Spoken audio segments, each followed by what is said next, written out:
Good evening, everybody. You are watching a live broadcast of Moorpark Raiders football, brought to you live by SoCal College Sports.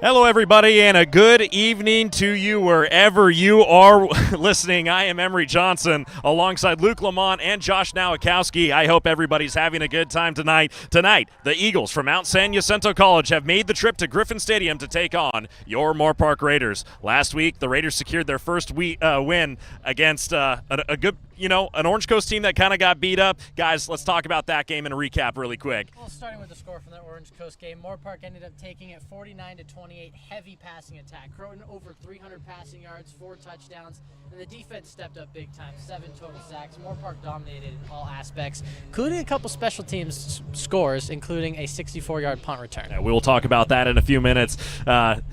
Josh, okay, we have the recap of Moorpark versus Orange Coast. You want to take what happened to Mount San Jacinto last week? Yeah, Mount San Jacinto lost a close game 16-7.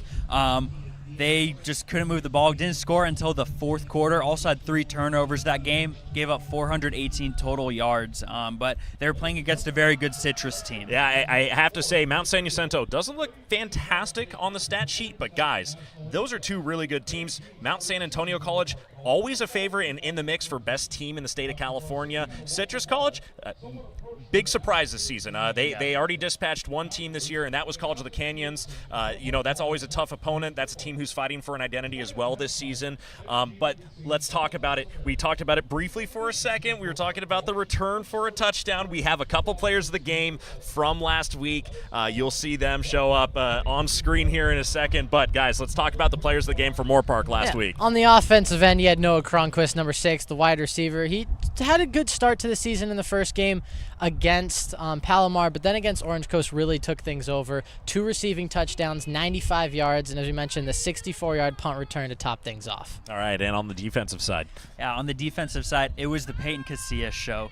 He had 7 solo tackles, 4 sacks, and he had 5 tackles for loss. So he was all over the place on the field. All right, guys, we are in National Anthem right now. We're going to take a quick break ourselves, and we will come back with our matchup for tonight's game, Mount San Jacinto, here at Griffin Stadium to take on your Raiders. We'll come back in a few moments. Have a good one, everybody.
Well, welcome back. We have the national anthem. It has been sung. The Raiders won the coin toss. They are electing to receive here to start things off in the first half, but we're going to not have enough time at all to get started with any type of matchup, so we'll have to roll into it ourselves. Everybody, we are excited to get things started off as the Raiders are now going to return the football.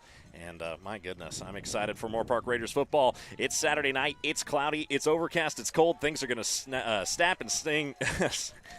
They're going to snap, and it's going to sting, and it's going to be a hard-fought football game. Coming back to return the football, it's Elijah Evans. He's going to take the football along the left hash down towards the near sideline, makes a move, cuts back, and comes back inside, and he's going to be brought down around the 30-market 7-yard line. And a good return for the Raiders. They're starting off with good field position to start things off here, guys. That's a staple for the Moorpark Raiders, and it was especially last year. We talked about it a little bit in the Palomar game, is they struggled a little bit on the kick return aspect of the game. That was the hugest part of this team last year. They averaged field position at around the 35-yard line, which really eased the pressure off of the offense.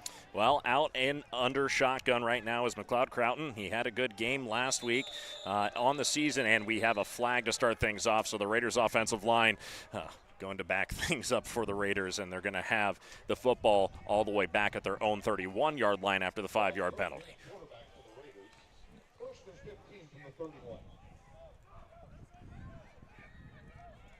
Well, what I was saying, we have McLeod Croughton out in the gun right now. We'll see how they choose to attack the San Jacinto defense, which has been beat up over the last couple of games. Long pass attempt out towards the near sideline to River Stout.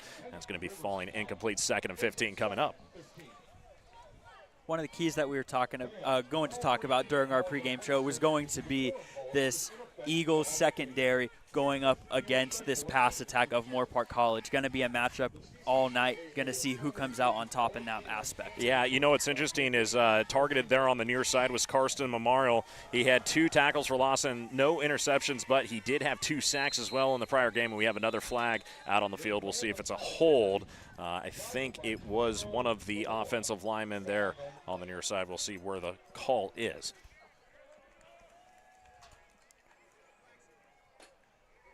And check that. It's going to be a hold against the defense. It helps the Raiders after that early false start penalty. Big thing against the San Jacinto defense, you don't want to get behind the sticks against them. You start falling behind on 2nd and 3rd downs. It sets up a really sticky situation because of how aggressive and well-coached that secondary is. So 2nd and 10 coming up. Now they get to have a do-over, but with 1 less down to play with. Croughton will be out of the gun. He has 3 receivers to his right, 1 to his left near side on the short hash.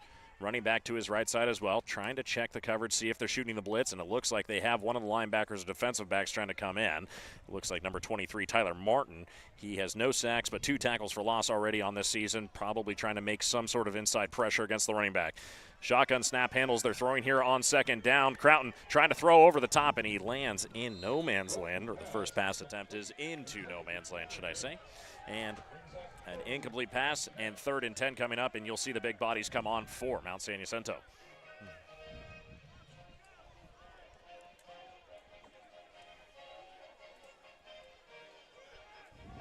And Mount San Jacinto, I think they think it's 4th down potentially. Yeah, they might have run out their It seemed like they changed almost every player, and they had a returner back at the 30. Well, we'll see how this shakes out. Throw from the backfield. That's to Cameron Davis. Davis has nobody to hit him as he's running down the left sideline. And here he comes into the 35-yard line of Mount San Jacinto, and a big 3rd down conversion. The Raiders able to change something up here and get their first down of this drive.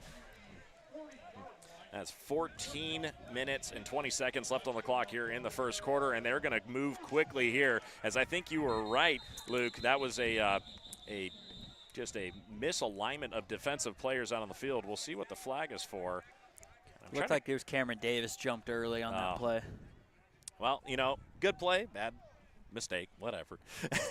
Well, he keeps the drive alive, which is the most important thing. Yeah. And, yeah, that was a very interesting move from Mount San Jacinto. Not often do you see 7 players change out for a 3rd down and long. Yeah, maybe they have that special 3rd down defense that they're trying to run here, but it'll be interesting to see how they line up now. with 5 yards back behind the original line of scrimmage. Line to gain will be the 31-yard line. Croughton out of the gun, has his running back beside him on his left side. 3 receivers to the right, looking towards the near sideline, firing over the middle. He's going to hit his receiver in the hands, but Tyson Moten is not able to rile it in. Early on, we're seeing this Eagles defense bringing a lot of pressure to Croughton. Would be interesting to see if they go towards some short passes, quick passes here to help lay off that blitz that the Eagles are sending right now. Yeah, they have a couple sacks on the season, but it seems to be coming from the defensive backs, not the defensive line. We'll see how they adjust here. Quick pass inside to Tyson Moten, bringing up a long third down here, and it might be to the original line of scrimmage. It is to the 41-yard line of Mount San Jacinto. This is still outside of field goal range. If they want to even have a chance to give Daniel Burke a chance, I think they would probably have to make it up to at least the 35. We will see how this lines up, though. We saw him kicking from, 62 yards earlier? Yeah, from 62 yards in warm-ups. Gosh dang. Croughton out of the gun, no pressure this time, throws over the middle, and it's going to be another reception. And Tyler Moten, well, he didn't reel in the first one that was targeted, but back-to-back 2 passes, and now we have another first down. The Raiders moving it well on third down here, guys. That's great awareness and concentration by Moten to be able to maintain that catch. A lot of the time going up the seam on a vertical, you want to catch that in stride and try to run, but he knew the situation. Croughton out of the gun, throwing here on first down, has a long pass opportunity, and the legs of River Stout seem to get tied up with the defensive back Carson Memorial, and that was going to be incomplete as it went through the back of the end zone. Again, early indications on this matchup. River Stout, a clear height advantage. We saw that against Palomar in week 1. We're going to see if Croughton looks towards that matchup as the night continues. 2-by-2 spread for the wide receivers here. Running back beside Croughton. It looks like it's Cameron Davis out there. He comes out of the backfield, and it's going to be a pass to Davis. Davis along the near side. He's going to try and go 2 for 2 with long runs along the inside, but it's going to be third down and what looks to be 6 coming up, as that's a gain of 4 for Cameron Davis. So 3rd and 6 coming up. Line to gain will be the 17-yard line, and the Raiders with another third down on this drive. Can they go 3 for 3? That is the question.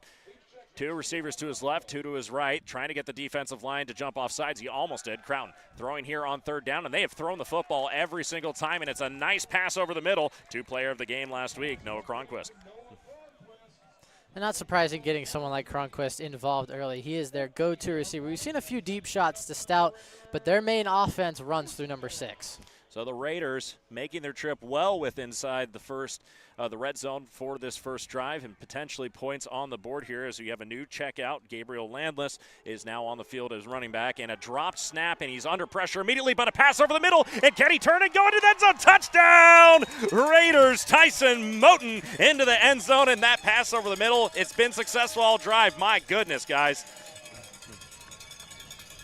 Yeah, that entire drive, the Eagles bringing that pressure down the middle, so Croughton knew that part of the field was going to be wide open, and he found Moten not once, not twice, but 3 times on that drive. My goodness, and it seemed like all the successful passes over outside of the first series were really long passes over the middle, and they just found that soft spot in the defense. Well, Mount San Jacinto is going to have to adjust here. I'm sure they will after that first drive. Extra point is up from Daniel Burke, and it is good. So the Raiders starting things off quickly. 12 minutes and 11 seconds here to go in the first quarter. 7-0 is the scoreline. Guys, what did you see from that defense and offensive on the first drive? Well, for Moorpark on the offensive end, we know that they're a pass-heavy team. They average 380 per game. So Croton's really the commander of everything out there.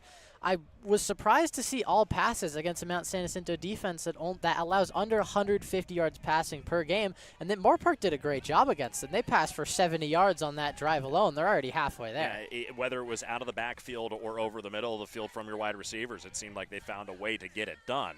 So we'll have the kickoff coming up here in just a few moments. This is from Daniel Burke. Guys, just a quick reminder, our game day sponsor, Adventus Health of Simi Valley.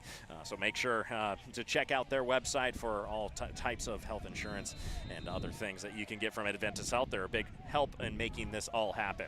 Well, the returner man for the Eagles is Malik Blackman. He's the only guy with any stats this season, and the kick is going to go his direction. Blackman returns it around the 5-yard line, and he's going to move towards the outside hash. Making his way along the outside hash, he brings it all the way up to the 17-yard line, and the Raiders able to stop him behind the actual line to gain if you just let it go into the back of the end zone.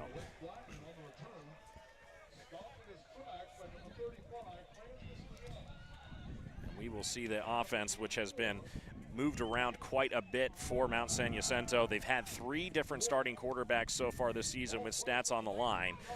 And we will see who chooses to come out, and it will be Hyde Lara. He does have the most stats on the season, 321 over the course of the season, the first 2 games. No touchdowns, 2 interceptions, and he's 21 for 32, so a high percentage rate in terms of his passes, but not able to get it done.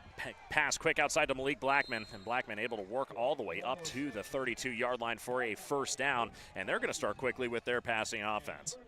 Yeah, you mentioned it. Hayden Lara leading the team in passing yards.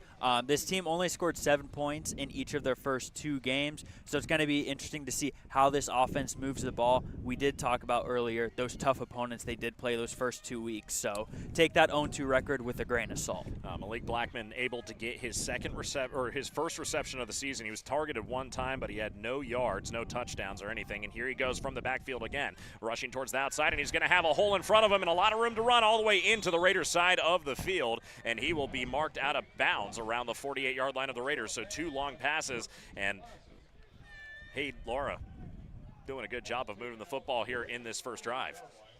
Yeah, he's moving the ball well, finding that open receiver, Blackman. He's been the whole offense so far to start out the game for this Eagles offense. Now the Raiders defense, which has been very defensive line heavy so far this season, having a hard time getting that penetration with these quick passes out of the backfield. Maybe that's something San Jacinto has noticed, and they're trying to adjust for. The Raiders need to make an adjustment here. 1st and 10 from the 48-yard line of the Raiders. Throw towards the outside. He's going to hit Elijah Simley, and Simley is going to be marked down after a gain of what looks to be 4 yards, all the way down to the 44-yard line.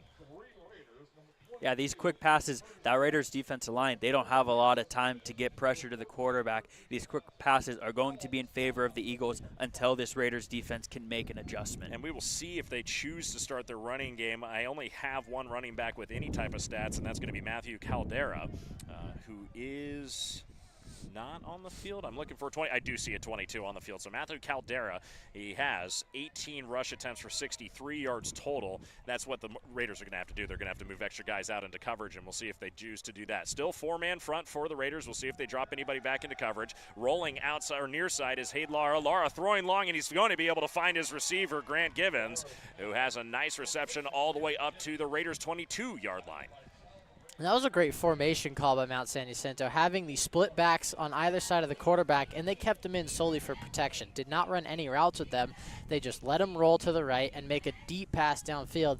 They're doing a great job at stopping this Raider pass rush. Yeah, they're doing a great job. Like we said, those quick passes, haven't seen the run game just yet, but these quick passes are really working wonders for this Eagles offense early on. And I think I completely agree with what you just said, Luke. A redirection kind of the attention of the defense, because they're used to those quick passes, and now you're putting the quarterback in motion. Another quick pass towards the outside, and Blackman has another catch. He's going to make a move and get dropped inside of the red zone all the way down to the Raiders' now 16-yard line, and they are making a drive out of it here with 9:42 left on the clock in the first quarter.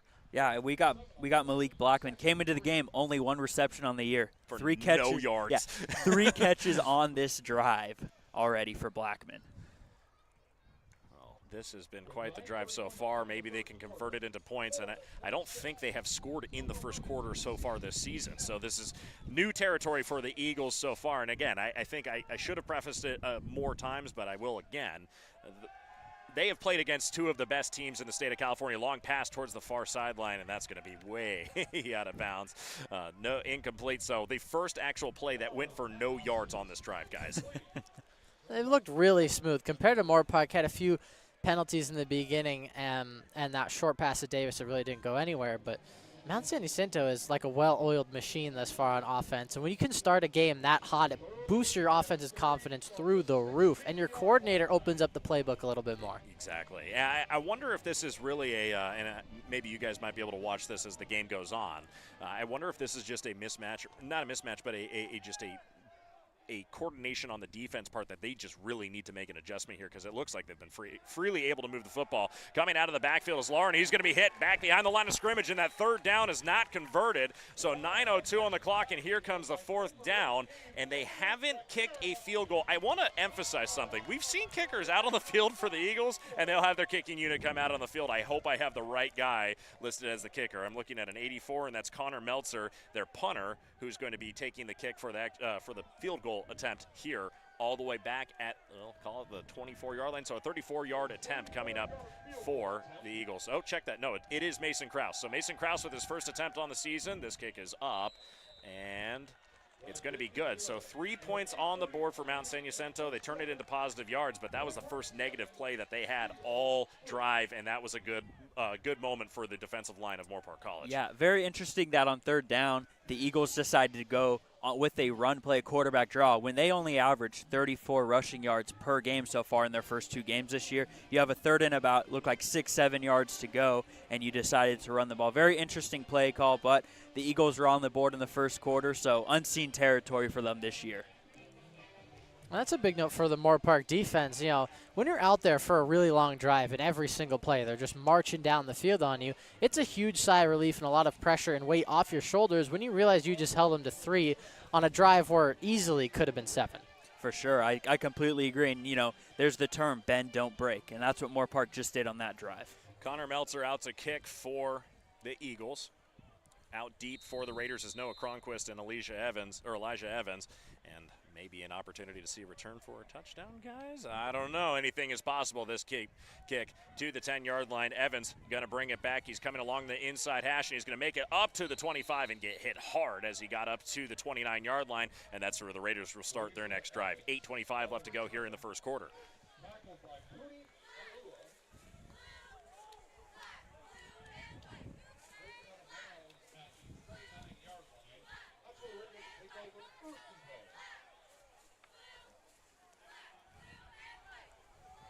Well, Croughton back out onto the field. A very, very, very condensed formation here for the Raiders as they're going to hand it off here on first down to Cameron Davis. Davis up the middle, and he's going to make a nice little move to cut inside. A gain of what looks to be 5 or 6 yards here, guys. Well, that's something I'd like to see Moorpark incorporate more. That first drive went great. You scored a touchdown on all passes, but the run game is a place where Moorpark has struggled. Only 50 yards per game on the ground. But there's a lot to exploit there against a defense that gives up 266 rushing yards per game. Is this jumbo eye package that I'm seeing right here? And it is a power toss in the backfield and contact immediately to Gabriel Landless, and he's going to be hit behind the line of scrimmage for a loss of 2. So that was not going to catch the Eagles at all off guard. Now we're going to see if this defensive line here of the Eagles is going to be able to get pressure, and on that play, broke right through the line, bringing up a 3rd and long here for the Raiders. So 3rd and 6 coming up. That was a little bit, I think, off-brand for the Raiders offense. I don't know. It just looked a little bit funny. But they're going to roll in a very condensed package again. Man, I love to see it. Under center, Croughton handles the snap, fakes the handoff. He's looking to throw downfield. No pressure yet. Throws towards the outside, and this ball is intercepted. Karsten Memorial, he's going to have nobody in front of him, making his way all the way to the corner of the end zone and a touchdown. And Croughton not going to be happy about that one as he threw it right into the hands of the defensive back. Yeah, he had an open receiver there for a split second, but by the time Croughton had released that ball, the defender had recovered, and just, you know, a mistake that Croughton's going to look back on. And you're going to watch this. Look where his eyes were the whole time. He was looking right side, and he threw almost into what looked like double coverage at that point. You had both of the defensive backs and the safety creeping over into that position, as well as the guy marking his man. So that was, I think, it was a tough decision. It was a very unfortunate play for Croughton. He had great protection. He stepped up, and when you're throwing towards the sidelines on play action, the worst thing you can do is underthrow the ball. Yeah. That's a really good point, is underthrowing the football, and that's what's going to cost you. So 10-7 is now the scoreline, and it changed very quickly. 6:52 on the clock, and we will get set and redo this all over again, see if the Raiders can try to get something going on this now 3rd drive. I wouldn't be surprised if they go away from the tight sets that we saw that drive and go back to more what worked on the first drive. I like the switch-ups to kind of see and test the defense to see how much of your playbook you can expand to, but I'd say you start to throw out a couple of those plays after that. Yeah, and correct me if I'm wrong, but I believe that last home game, week 1, I don't think we saw Croughton go under center one play the entire game. No, we did not at all. Yeah, I don't know if that's something that they broke out against Orange Coast College. I watched a little bit of the live stream, but it's very difficult to watch when it's just this one very, very wide camera angle from up top. Hard to see, but nonetheless, we will get set and ready to go. 6:52 left on the clock here, and we have the 2 returners back deep for the Raiders, as this football will now go into Noah Cronquist's hands. He's taking it towards the far sideline. He has blockers in front of him. He's got to have a chance to take this one a little bit farther, all the way down to the 50, and there's a flag out on the field, and I think this might be for an illegal block in the back. I'm not sure. I didn't see it. That seems like what the flag might be on that play. So Cronquist flag is now going to be placed down to the 45 of the Raiders. So if it is a block in the back, correct me if I'm wrong, 15-yard penalty from the mark of the penalty. Believe so. Yes, that's going to cost them a lot of yards either way. No, if it is, it'll be down to the 30-yard line. The Raiders will start with a decent field position, but not quite the 45 of Mount San Jacinto that they wanted. So they called holding on Moorpark. Okay, so holding not going to be nearly the same penalty as a block in the back or anything like that, but still going to cost them quite a bit, as they'll start at the 35-yard line of, well, their own side of the field. 6:41 left to go, and Cronquist, well, erases a little bit of a good return right there. But that being said, the hold, I don't know if it was necessary in that instance. He had pretty much a clear field in front of him, and that flag came in a little bit later, so I don't know if the back judge was calling that from a previous hold that he saw, but looked pretty clean to me. Handoff here on first down, and they're going to give it straight to Cameron Davis, who works his way up for a gain of 5 yards up to the 40-yard line. This is going to be key here for the Raiders offense to get this running game going, knowing that this defensive line of the Eagles hasn't been great the first 2 games, because we all know those run plays will open up that play action pass. Yeah, they were effective in their first drive with the throw, but exactly right. Josh, I would really like to see how they choose to formulate this running and throwing game a little bit more as this game goes on. Obviously, time will tell. Here we go. Pistol formation for Croughton. Hands it off again and working his way up into the line of scrimmage, but hit with a lot of pressure is Cameron Davis, and he's not going to really gain anything out of it. 3rd down and 5 coming up here for the Raiders. There's a tough situation Moorpark does not want to be in. You don't want to be in a passing down. You want to keep it to where you can mix up the offense, run and pass. Now, San Jacinto has a great opportunity to bring some pressure and rely on those strong corners to make plays. And that's what really they were able to do there on that interception in the last drive. Croughton out of the gun. Looking to throw here, throws towards the far sideline, and this one is overthrown. Intended for Noah Cronquist, in on the coverage is going to be Marin Hazem. Incomplete, and here comes the punting unit for the Raiders. We've seen this Mount San Jacinto, this defense, they've already made adjustments from that first drive, you know. Since then, it's been an interception and then a 3 and out. So this defense has definitely adjusted since that first drive. It's now up to Moorpark's offense to make their adjustments. Well, the defense was able to hold strong there in the red zone. They're going to be charged with a task here, but a dropped punt, and that's going to be recovered by Mount San Jacinto on the Raiders' 25-yard line, and definitely not what they wanted, as we see the punter, Derek Mejia, down on the ground, and I hope he is okay, because he looks like he is in a lot of pain here. When he went to pick up the ball after landing on the ground, he planted off his back foot, and hopefully he's okay.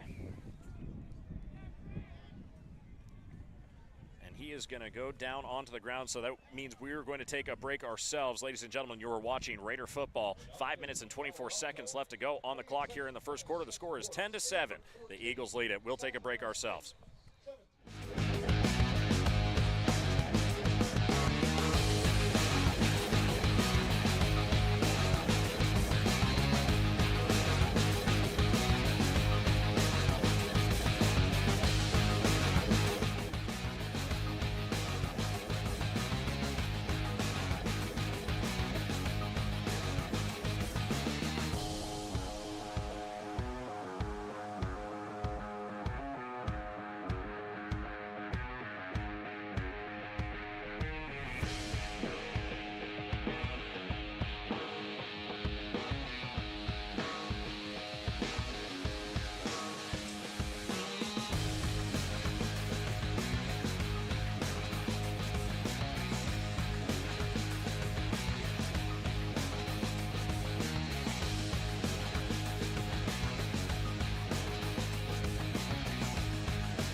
Before we get the next play going, special thanks to Matt Francisco, General Manager from Stonefire Grill in Thousand Oaks, for sponsoring all the delicious catering for our second official event in the Home Depot tailgate area of Griffin Stadium.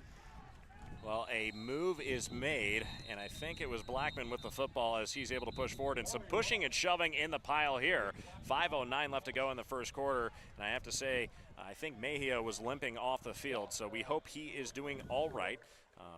And we will hopefully be able to give an update for that as time goes on. But the Raiders sports medicine staff doing their best to keep these players healthy. Obviously, this game is a very, very tough one on the body, and nobody wants to see any of that. The Eagles starting on the 20-yard line. They are now on the cusp of being in the red zone for the second time tonight. 10-7 is the scoreline. And they were probably unhappy with the result of their first drive as they were right there on the doorstep. And they will get things going again. And I think, nope, it's the same quarterback. I saw a different number out there. Hi, Laura. Handles the snap and hands it off here, and that's going to be the running back, Matthew Caldera, up the middle, and he's going to try and have the first down. We'll see if the referees call for it, and I believe they are going to move the chains if they are not just shy of the first down. And they are calling for it. So 1st and 10 for the Eagles at the Raiders' 17-yard line, and they will continue into the red zone of the Raiders. Well, this is where you need that front seven to step up in the red zone. You need to push them back out of field goal range if possible. Extra man on the offensive line here for the Eagles. They put a man in motion. Snap is handled. Time to throw. And no, he was under pressure, but not able to get the football off in time. And a pass towards the outside. And oh my goodness, a turn and move. I think it was in Skinner who caught the football on the outside, and that's down to the 1 yard line. Check that. That's Christian Kurtz. That is an incredible catch by Kurtz, and great awareness to turn around and try to dive for the end zone. Unfortunately for him, just a yard short.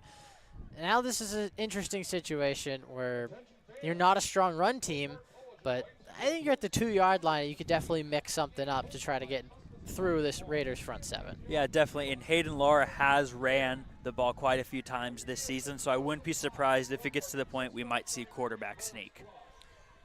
Laura out of the gun. He has his back just offset behind him. It's the heavy jumbo package for the Eagles. Can they punch it in for a touchdown here? Running into the pile and going to be stopped for a second now is going to be Caldera, and he's going to be dropped right at the line of scrimmage with forward progress. So 2nd down and goal coming up. Looks like there's a flag on the play. Let's see what we got going on. That's from the near side.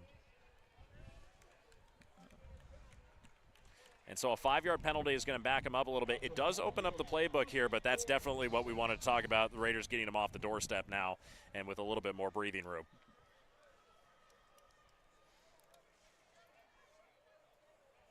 Changing of personnel for the Eagles. They'll be at the 6-yard line of the Raiders. If you're Moorpark, you got to watch something over the middle. You don't want to get too aggressive, suckered into the run, and have a receiver going towards the back of the end zone. They have definitely targeted Malik Blackman in this type of situation today. Well, not in the red zone, but he's been their number one go-to pass here. Here comes Laura out of the gun, hands it off again, and they're going to have it handed off to Aaron Jackson, who's going to be hit at the line of scrimmage. Maybe has a gain of 1 yard, and he does up to the 5, so 3rd down and a critical 5 coming here for the Eagles. And one thing for Moorpark, unfortunate situation for them, one of their better defensive linemen, Arnulfo Morales, is going to have to come out for this play as his helmet came off on the previous one. And for a big 3rd down here, that's going to be not something you want to see. It takes one of your big bodies out of the middle there. I believe it was number 44, Brendan Bodnar, who checked in for him. So 2 minutes and 45 seconds. Clock is continuing to tick down. Laura in the shotgun for now. He has his running back, and they're going to call a timeout. And if they call a timeout, we will ourselves. We're going to check back in just a few moments, but you're watching Raiders football on SoCal College Sports. We'll be back with you guys in a few moments.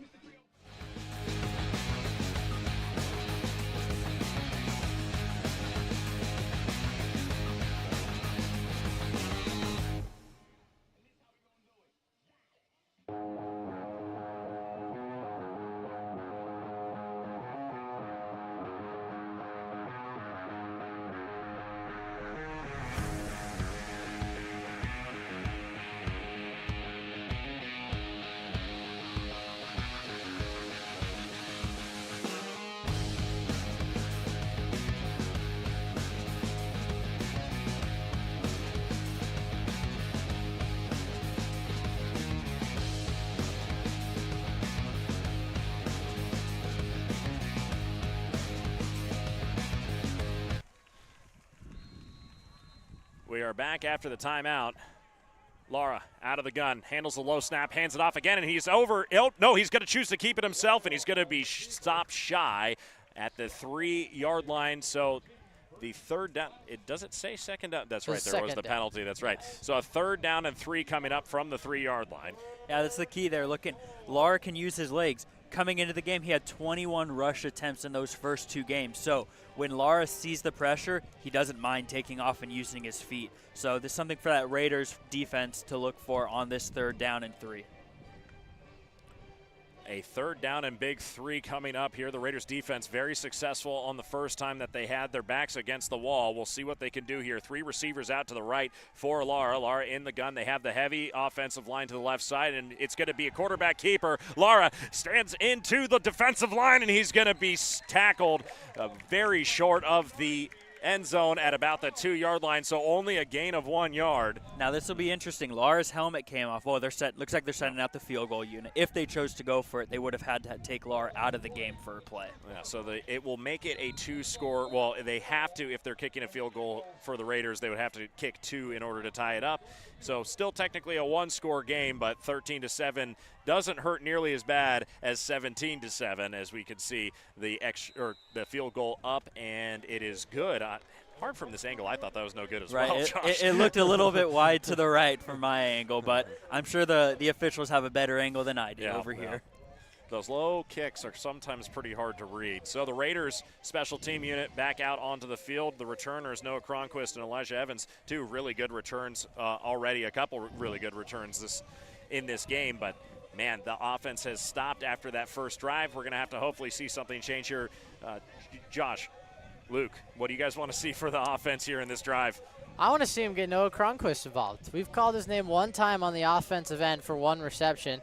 And that's it. He's their key player. He's by far their best receiver. Leads in receptions, yards, and touchdowns. You got to feed that guy the ball. Exactly what Luke said. Can't put it any better than that. Get Cronquist involved. Here comes the kick. It's a short one all the way up to the 20-yard line, and I believe it's Evans with a turn. No, Cronquist moving towards the outside, and he's going to try and do the same maneuver he did again. I don't see any laundry out on the field, and a good return as he cuts back inside all the way up to the 50-yard line, and a good return for the special teams unit of the Raiders off of that kickoff. That's where the offense needs to take some notes. You see number 6 screaming down the sidelines. Try to get that going when your quarterback and offensive line are on the field. Ladies and gentlemen, Luke Lamont, a Noah Cronquist fan. If you get the star player of the week, you got to be a fan of him because he's helping the team out in ways more than anybody else is on the field. And I'm pretty sure you had that segment in the pregame, didn't you? Yes, I did. Lucky enough for me, covering the offense. All right, Croughton out of the gun. Hands it off here on first down in a big hole, but he's going to be swallowed up. Cameron Davis makes it all the way up to the 48-yard line. A gain of 2 for the Raiders. 2nd and 8 coming up. This Eagles defense, they've got 7, 8 guys in the box, so I don't know how the run game's going to be able to get through all 8 of those guys. But we're going to see maybe some play action here from Croughton. Croughton slaps his hand together, trying to get somebody to jump off sides. At this time, pump fakes and fires towards the outside sideline and just overthrows Cameron Davis, who had a man on him. 3rd down and 8 quickly as the Raiders have to figure something out here. They have already converted a number of 3rd downs in that first drive. The 2nd drive and 3rd drive, not so much. 50.3 seconds left on the clock here in the first quarter. Croughton getting his directions from the sideline as the Raiders have plenty of time on the play clock. Trips receivers to his right, 1 to his near side on the short hash. Trying the hard count, and he's not able to get the Eagles to jump. And I think you guys are right. They're just stacking the box right now and keeping that pressure heavy, and Croughton having a hard time adjusting to that right now. The pressure's definitely helping the Eagles because Croughton, when he sees that pressure, as we've noticed a few times, he locks in on his read and ends up costing him. Well, it's a timeout, and so that's going to give us an opportunity to talk about our game day sponsor, Adventus Health. We'd like to share some words from Adventus Health. We're all made for more partnering to build healthy families and futures. Adventus Health Simi Valley is a proud sponsor to Moorpark College and the Raiders because we share your commitment to help individuals meet their full potential. Because when you're flourishing, we can experience bigger victories. Thank you to Adventus Health. Well, helping keep the lights on here at Griffin Stadium. You know, just another part of the functionality of these shows. We just, hope everybody is taking the time to enjoy this coverage that we're able to bring to you guys of Raider football. The Raiders definitely with a huge third down here as they are just inside of Eagles territory. 50.3 seconds left on the clock here in the first quarter. And Crown has to make something happen here. See if we can get somebody involved from this Raiders offense. Trips receivers out to his right side. It's the same formation they had before they called the timeout. Still going with the hard count. Cronquist handles the snap, looking to throw over the middle again, and there's going to be heavy pressure on River Stout. And I thought there was contact before the pass, but they're going to say incomplete, and that will be the Raiders offense staying out on the field. We'll see if they choose to do so. Again, still Derek Mejia off the field, not going to be coming out onto the field for a punt attempt, and 4th down and 8 coming up. The Raiders electing to go for it here. Trips receivers to the right. They have the tight end stacked in on the right side of the box, and it's going to be a quick kick towards the outside, and a good one from Croughton, as this is going to take a Raiders bounce all the way inside the 10. So you know what? That's the way to get it done, as nobody was able to get out there and return that football, and I don't think they wanted to. That's definitely something Moorpark is glad they have in the back pocket. Your punter goes down with an injury. If your quarterback can rugby-style kick it inside the 10, that helps your defense out a lot. Yeah, definitely. And this Raiders defense is going to need some help. They didn't have a lot of time off of the field. It's only the first quarter. That defense already getting tired. So having this Eagles offense backed up inside the 10 could help this defense out a little bit. Maybe we can will a turnover into the conversation. Well, we had a Curtis Jackson pick 6 last week. Wouldn't mind another one right here. Yeah, definitely a possibility, as this offense for the Eagles will get started on their own 8-yard line. A handoff here on 1st down, and that's going to be short for a short gain to Malachi Meeks, who's only able to get back up to the line of scrimmage. 29 seconds left on the clock here in the first quarter. We'll see if they elect to take it into the quarter and go into the second quarter. No rush yet, but surprise for the Raiders. Peyton Casillas making another tackle for loss on the season. And the Eagles offense in no rush. I think they're going to take this one to the end of the quarter. And they will certainly take it to the end of the quarter, so we'll swap sides of the field. You're watching Raiders football on SoCal College Sports. The Raiders trailing 13-7 here at Griffin Stadium.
Before the second quarter gets underway, a quick word from our sponsors. The Home Depot recently proudly donated 10 72-inch deluxe picnic tables to showcase other restaurants during the 2023 Moorpark Raiders home football schedule and community engagement. Oh, there we go. Tables to eat your In-N-Out on, maybe your Stonefire Grill on. I don't know what's going on. Oh, and the Raiders jumping off sides, and you have whistles for a flag.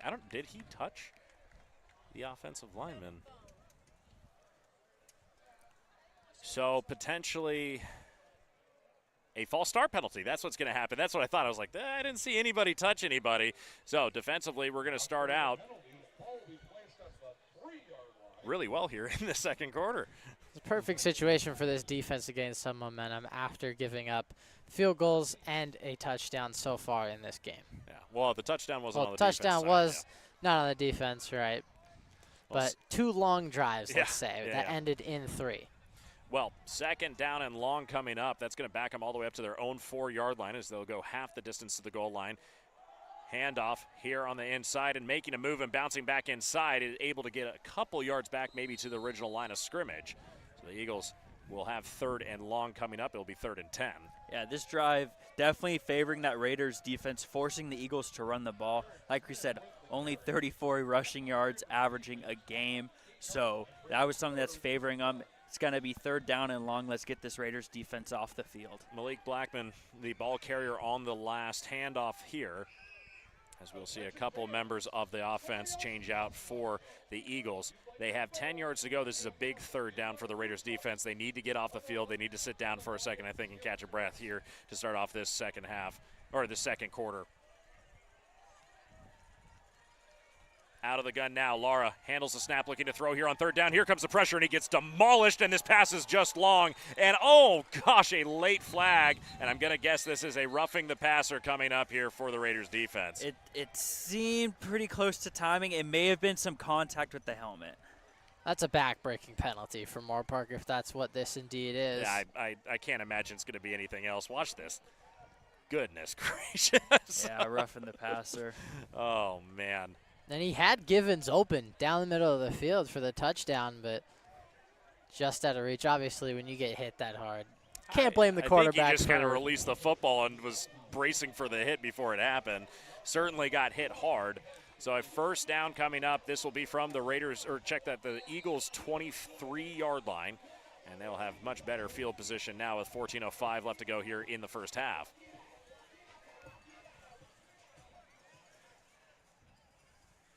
Split running back formation as they put Blackman in motion. Pass over to Blackman from the backfield. He's going to have somebody on him, and a good wrap-up and tackle, and my goodness, an open space. Was that Zayden Hoots who just wrapped him up right at the line of scrimmage?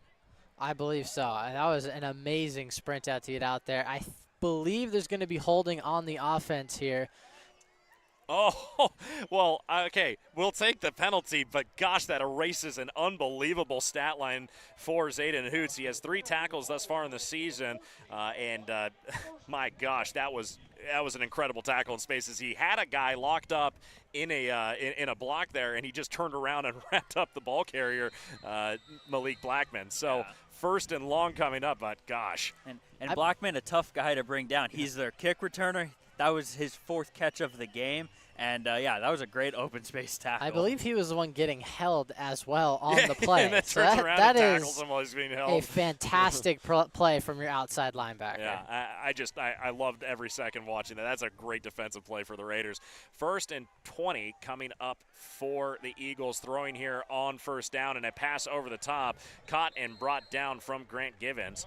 Lara able to be pinpoint accurate, and that's going to help out a large amount here from 1st and 20 to now 2nd, and we'll call it 4. Check that 5. No, 4. From the 29-yard line, 13:09 on the clock, 2nd and 4 coming up. 4 receivers out for the Eagles here. Shotgun snap and a quick throw again, and here comes the heavy coverage of the Raiders defense, but it's not going to be enough to hold up the 1st down, and the chains will move once again all the way up to the 34-yard line, and it'll be 1st and 10 for the Eagles. Yeah, those 2nd and short, 3rd and short, it's going to be in favor of the Eagles all night because they've come into this game prepared to throw quick passes, and that's what they've done so far early on in this game, and it's been very successful for this Eagles offense. The Raiders looked good. The Raiders have been primarily playing what looks to be a zone defense, and they've been adjusting slowly into a man to help prevent that, because that wasn't a long pass, and I think that was a very purpose-driven 1st down type situation, 3rd and short. Here comes the long snap, or the shotgun snap, and an intercepted football. Oh my goodness, over the middle, and Lara makes a huge mistake. Here it comes, return towards the near sideline, and knocking his helmet off. My goodness, have a return, Curtis Jackson. Back-to-back weeks with the Curtis Jackson INT. Last week it was a pick 6, but we'll definitely take that interception. I just said Lara looks so good, and maybe a little bit of a jinx there, but in our favor. Hey, you know what? The broadcaster curse is something that's real, and I will take it in this scenario. Here comes the Raiders offense back out onto the field. But Curtis Jackson, 2 interceptions on the season, and the second one right there in front of your eyes. My goodness, the Raiders offense back on the field finally. And the unsung hero of that play, Peyton Casillas, ripped off the edge, almost unblocked it looked like, barely got a hand on him. Croughton throwing and hit as he throws. He was throwing, targeting Davis. As I have the wrong sheets in front of me, I was about to announce some players from Mount San Jacinto. Goodness. All right, Cameron Davis intended on that pass, 2nd and 10 coming up. Line to gain will be the 15-yard line of the Eagles as the Raiders, their offensive line, a little bit broken down there on that play. Well, you got to take advantage of a turnover gifted to you by the opposing quarterback. And in a situation, you're only down 1 score. Pistol formation, handoff here on 2nd down, squirting forward and able to find a hole and get some yards out of it up to the 20-yard line. A gain of 5, and I believe that was David Ware. No, it was Gabriel Landless on the carry. Nice 5-yard gain, brings up 3rd down and manageable here from the doorstep of the red zone. In the gun, Croughton with an opportunity to get a 1st down here. The Raiders need to get a 3rd down. They haven't had one since the first drive. Handles the shotgun snap, looking to throw. He's firing here quickly towards the near sideline and finds Noah Cronquist. Cronquist still on his feet, trying to get up towards the 1st down, and I think he had enough. Did he? Up to the 15. They'll call it, yes, 1st down Raiders. Good things happen when you get number 6 the ball. You couldn't see it on screen, but I just want everybody to know that me and Josh both looked at Luke and we're like, when is he going to say it? Pass over the middle, caught! Brought down all the way down towards the 5-yard line, almost a 1st down, and River Stout uses his height. Finally, that is the pass that they need him on the slot or from the outside over the middle. He's got a clear height advantage in this matchup, yes. You can look at the DB on the outside corner is just a little bit shorter than he is. This pass over the middle of the end zone. I think that Stout was kind of drifting over that way, but he was unmarked, and the football was thrown a tad bit early. 2nd down. Or check that 3rd down and 1 coming up here from the 6-yard line of the Eagles. The Raiders on the doorstep. 10:58 left to go here in the first half. We're going to see Cronquist check out as he runs towards the sideline. Pistol formation here again for the Raiders, and you have all the receivers stacked up on the right side of the offensive line.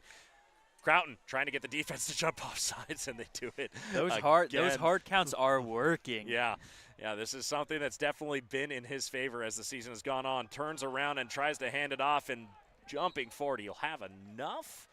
Yeah, he will. So Gabriel Landless able to carry it all the way up to the 5-yard line. And it will be a 1st down as we'll have 1st and goal from the 5-yard line. 10:48 left to go on the clock, and the Raiders with 4 more opportunities to cash it into the end zone. That's a smart play. Not flashy, just pick up the 1st down and reset the chains. Cameron Davis checks in as running back here. The Raiders throwing on 1st down, throws towards the outside of the end zone, and there's going to be a flag. I don't know if it was for a push-off intended for Tyson Moten, but we'll have the laundry out in the field. We'll see how the referee chooses to call it here. Early signal was against the defense. Yeah, it's going to be pass interference or a push hold against, but I think it's a pass interference against the defense, and that will bring it halfway to the goal line for the Raiders here. Ball is placed on the 2-yard line after the contact. 1st and we'll see that heavy package come on for the Raiders again. Croughton under center. Is he going to be able to do what Philadelphia has done 93% of the time? No, he hands it off into the end zone. Touchdown, Raiders, and my goodness, we have a touchdown to the Raiders, able to tie it up here into the end zone as Quentin Porler, he tastes the sweet nectar of the end zone and maybe some of that Stonefire Grill into the end zone as well. 10:27 left on the clock, 13-13 Raiders. What a good drive that was for the Raiders. Change things up a little bit here, guys. Great drive. A little unconventional end with the rushing touchdown. Only their 3rd on the season. They're getting 1 per game at this point. Not bad. But the Raiders, that's exactly what you needed as a response to the interception. You took advantage of a turnover, and that's what keeps you in football games. This one blocked. Or check that through. It was definitely tipped. If we could get the replay of that, I want to see what just happened. My goodness. Somebody did get a hand up on it, but it ended up through the uprights anyways. So, extra point up and good. The Raiders have the lead by the slimmest of margins at this point. And that touchdown has been brought to you in part by Stonefire. I just wanted to put it out there. They got really good tri-tip, really good chicken. The barbecue sauce, phenomenal. Their salads, everything good. Have you guys been to Stonefire? Emery, I was just about to say, nothing better on a Sunday afternoon watching some NFL football, and I got Stonefire to eat for lunch. It's like the portions are ginormous for the amount of money that you spend there. Always good for multiple meals when you go, for sure. 100%. That's always a good thing in this economy, you know. Luke, are you a Stonefire fan? I've never been to Stonefire. Oh gosh, Grill. we need to change that.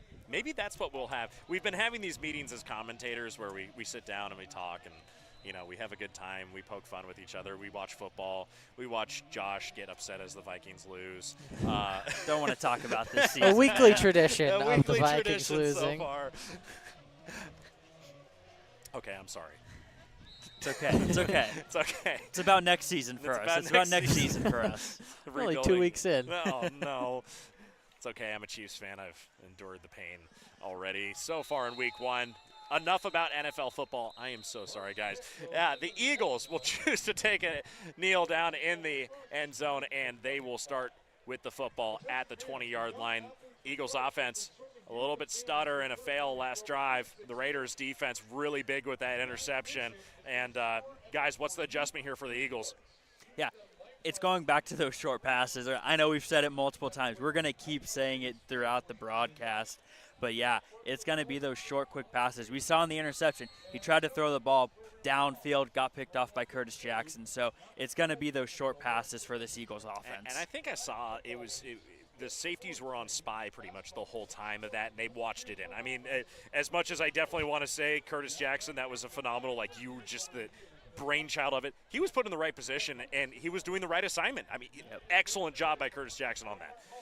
But nonetheless, here come the Eagles on their now 5th drive of this game.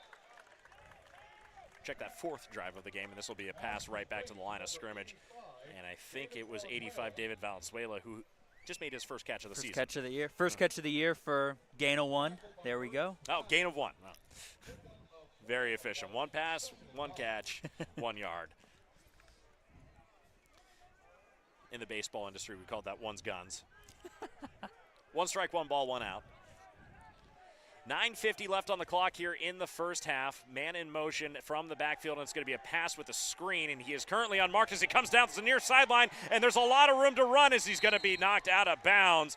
And a big run from Eric Smith, and that will be his first catch and run of the season as well, and that will move the chains to the Raiders. We'll call it 47-yard line. That was some good blocking there by the wide receivers on the Eagles because it was an even 2-on-2 situation. The wide receivers did their job, blocked those corners to open up that gap. The Raiders not too happy. They felt that Blackman was holding on that play, but whether he was or not, that's a huge gain for the Eagles offense, and Moorpark has to move on from it. 3 receivers out to the right, but a handoff here on first down. Eric Smith out towards the right side. He's going to be swallowed up by the Raiders' defensive line. And is that who I think it was in the middle? Was it Peyton Casillas? I think it was Morales and Casillas who were involved, but I may be wrong. Oftentimes it's one or the other. Mm-hmm. Your 2 big 90 numbers getting involved in the defensive line, and the Raiders defense saying, no, we're not going to play that game. Oh, you want to go C gap? Oh, you want to go B gap? No, none of that here. The Raiders, 8:44 left on the clock, 2nd down and 10 coming up for the Eagles. We'll have an interesting formation here. Tight end still checked in for the Eagles. Shotgun for Lara. Lara handles the snap. He's going to hand it off here on 2nd down and driving forward with a blocker in front of him. And he's going to have a nice gain of 6 yards all the way up to the 41-yard line. Check that 42, or we'll call it 41.5-yard line. We'll see where they actually spot the football. But now 3rd and manageable coming up in Raider territory. This is a perfect situation for the Eagles who really, they want to throw those quick passes here. So getting in that 3rd and medium range allows you to, have that entire playbook open for the offense.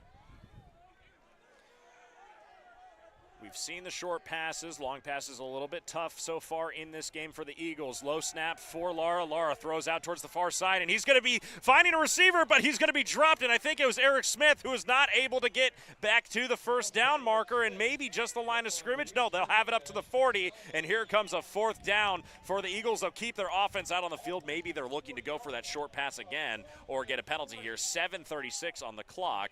And the Eagles 3 yards away from a first down. They have to get up to the 37-yard line.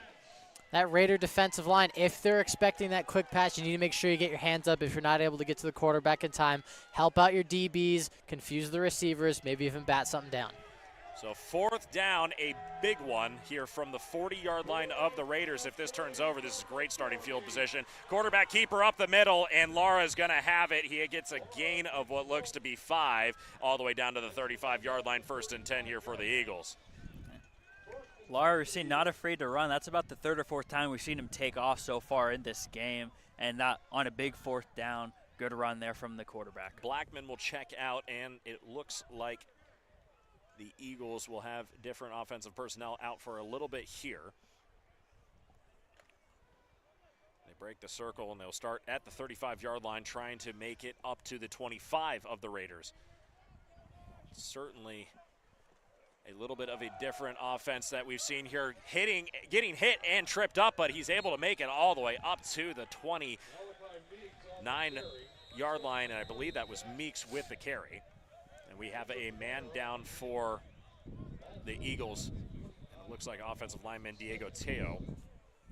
So we will take a quick break ourselves. You're watching SoCal College Sports coverage of Moorpark Raider football.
Special word from one of our sponsors, the Southeast Ventura County YMCA.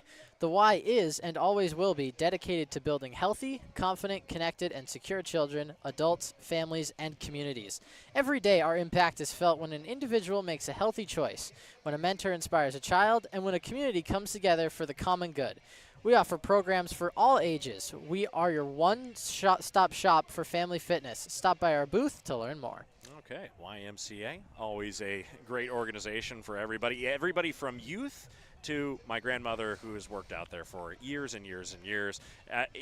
Always just such a good organization in every single community, and we're very happy to have the Southeast Ventura County YMCA with us tonight. Have you guys ever been to the YMCA? I've been to the one in Simi, played some basketball there. There you go. Growing up, and yeah, nothing but good things. Yeah. Have you guys ever done the YMCA dance? Of course. No relation, but. Well, I believe that was one of their bigger offensive linemen who just came off the field. Diego Tiao, 6'4", 6'3", 340. That's one of your bigger offensive linemen that you definitely want to have as a run starter for your offensive line. He is off for now. We'll see if he chooses to check in. Blackman in motion. It's going to be a pass over to him, and they're going to look to go with that screen again. And there was definitely a hold on that play and no flag. Are you kidding me? Down the near sideline. First down for the Eagles. Watch this on the near sideline. Oh, he's got his entire – he kind of grabbed his arm there in the beginning, yeah. He's got the back of the jersey as well. Yeah. And from our angle, you could definitely see he had the jersey totally wrapped up in his hand. So getting away with a big one here. First down and 10 from the Raiders' 20-yard line, and the Eagles driving again. The Raiders on defense have not let up a touchdown here tonight. It's 13-14. And we'll see if they can do it again. Quarterback keeper here over a big hole in the middle, and Lara's going to get hit and brought down as he goes sideways. Turning into a helicopter for a moment, and he will have a first down all the way down to the Raiders' 8-yard line. They've been going with that screen pass a lot, and that opened up, a little fake to the screen pass, quarterback keeper, and we know Lara can use his feet. Well, not the first time it's been a goal-to-go situation for the Eagles offense, but last time the Raider defense stood strong, forced the field goal. I think that could be a huge part in what the rest of the game entails is this particular set of downs right here, because if Moorpark's able to get the ball back down 2 or less versus down an entire touchdown, that helps the offense a lot, especially going into halftime with a potential lead. 5:48 on the clock. Here's first and goal from the 8-yard line. Lara trying to keep it, and he's going to get hit right at the line of scrimmage. I don't even think he got a yard out of it. Yeah, and you mentioned it. It's the bend, don't break. Allow the field goals, don't give up the touchdowns. And so far, this Moorpark Raider defense has bent, not broke yet. And it looks like the offense has started to make their adjustments as the game has gone on. Obviously, 2 mute drives in the middle, but to end cap the 4 drives for the Raiders, they have scored on 2 of them. Yeah. 2nd and 8 coming up. Lara not able to do anything. He has a split back formation once again. We'll see if they go with that screen as they put a man in motion. Pass over towards the screen on the far sideline, and that's going to be completed to Eric Smith, who's going to have a gain of a couple yards. It looks like 4 down to the 4-yard line. So 3rd and 4, or check that, 3rd and goal from the 4-yard line coming up with 4:50 on the clock. And a 3rd down situation, might we see 4 down offense again from the Eagles? Yeah, I think it depends on where they get to on this play, but I think last time it was easy to take the points because Lara's helmet had come off. Certainly a conundrum if you are the offensive coordinator for the Eagles, but they have 2 chances to do it. Lara out of the split formation again. He's going to hand it off towards the outside, and there's going to be nobody in the way, and a flag at the last second. Will we see a flag for a hold on the near sideline? And looks like Josh is telling me that it was a hold. Did you have your eyes on the number and name? I believe it's going to be on number 19. That would Vic Rubio, are you throwing that out there? That's who I believe it was on, yes. Well, we'll see, and it looks like the Eagles' offense is definitely lining up a little bit farther away than where they were on the doorstep. Yeah, so a huge holding penalty, and actually it looked like the defense of the Raiders had lined up pretty much correctly and adjusted correctly as the football was out. They had probably assumed that there was going to be that run play the moment that the ball was snapped and they saw the running back in motion, but that's a tough call because if the quarterback chooses to keep it on the read option, he might have a free run right into the end zone. That's the key thing for Moorpark. You can't overcommit to that running back motion swing because if they hit you with any bit of misdirection, that's going to leave a wide open lane. 3rd and goal from the 11-yard line here, and now this kind of changes some things on the tactical side of the game. Throw here on 3rd down, under pressure and sacked! Oh, goodness gracious, and Peyton Casillas in on the sack in 4 minutes and 13 seconds left to go here in the first half, and the Raiders make a statement on 3rd down. We've seen a defensive player of the week last week, Peyton Casillas, and he's been all over so far early on in this game. My goodness, that was just savage. The Raiders' huge statement, and we have another flag out on the field. I'm trying to see. Moorpark's thinking that it was a foul start. Let's see if they're right. Yeah, this makes it a longer attempt. That's Yeah, substantially. let's see. That's a 40-yard field goal attempt now. They went from on the one to now kicking a 40-yard attempt. Again, that bend don't break, and let's see if he can put it through the uprights here. So this is a Look at the stack on the other right side for Moorpark. I wonder if the Raiders have something in film that they didn't know about prior. Here comes the kick. It's blocked and almost picked up, and this football is down on the ground, and here we might see a return. Here comes the return from the Raiders, and still on his feet, moving forward. My goodness, the Raiders with a huge blocked kick, and that keeps the scoreline 14-13, 3 minutes and 30 seconds left on the clock. And did somebody get a number on who just picked up that football? No, I believe it was number 2. Yeah, it was Nico Neres with the recovery.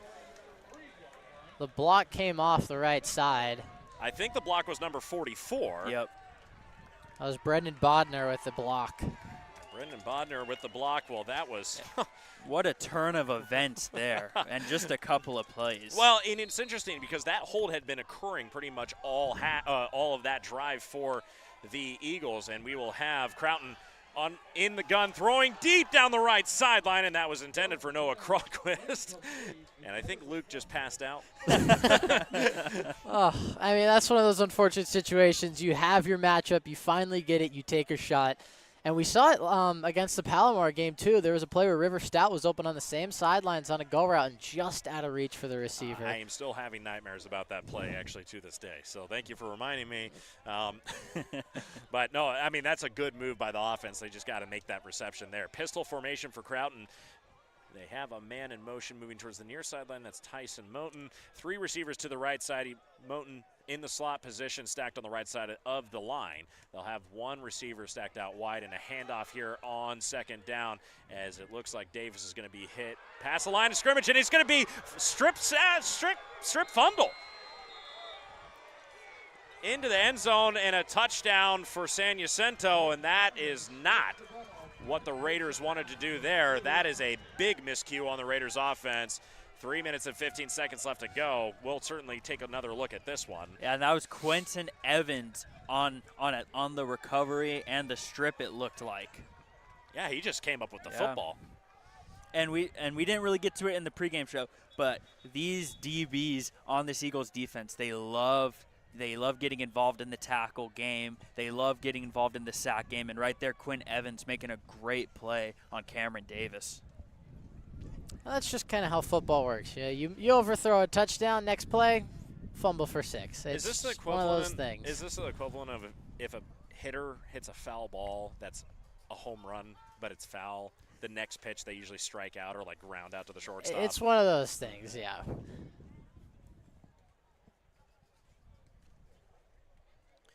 Well, the Eagles able to turn that right back around. 14-19 is the scoreline after the extra point. If they can convert it, it will be 20-14. But still waiting for that now, as we have a pause for maybe some administrative. There's an injured Mount San Jacinto player who is now being guided to the sidelines. Am I blind?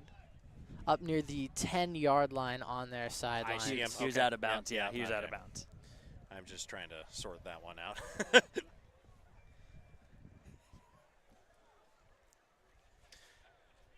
Well, the kicking unit out for Mount San Jacinto. I'd imagine definitely happy with the strip fumble.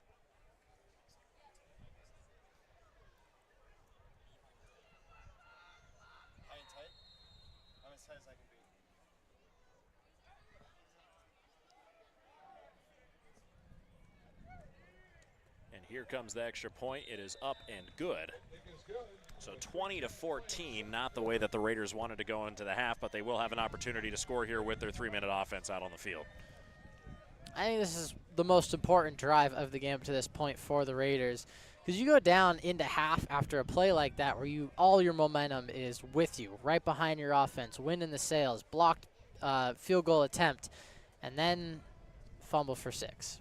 It's going to be one of those things where the momentum, you can't let it get out of balance too far in favor of the Eagles. If you're the Raiders, You got to get some points on the board here. You got to put together some drive. And if you can go into half leading by 1 or even tied at 20, that is a massive win for Moorpark. Yeah, not to mention Mount San Jacinto, they start with the ball in the second half.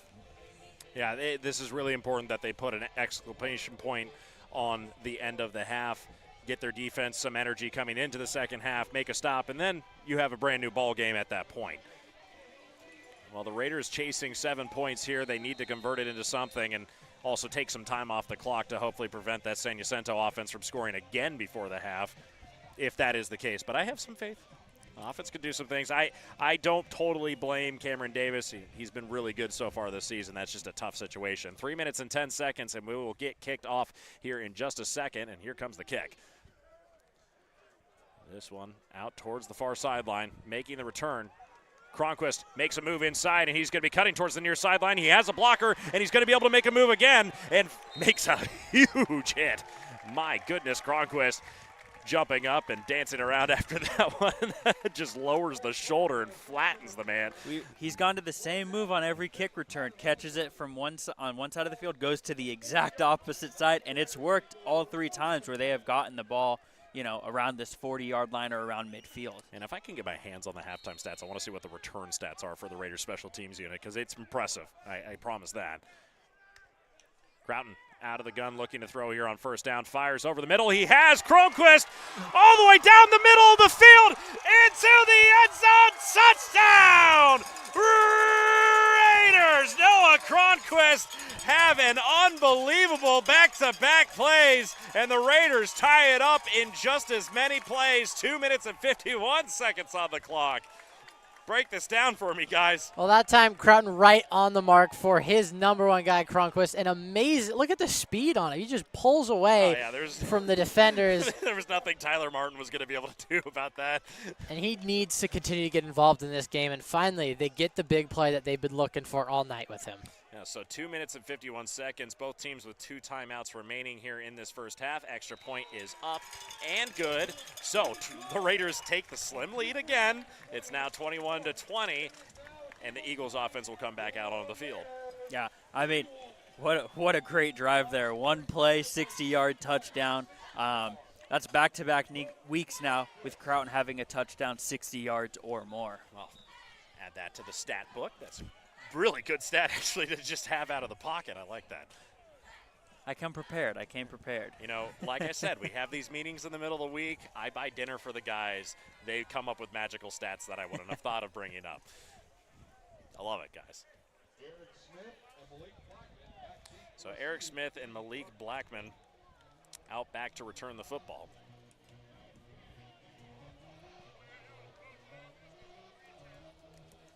Well, Cronquist in this game, he has the opportunity to very easily be the first Raider on the season to crack 300 receiving yards. Came in with 192, and that 60-yarder puts him a huge leap closer.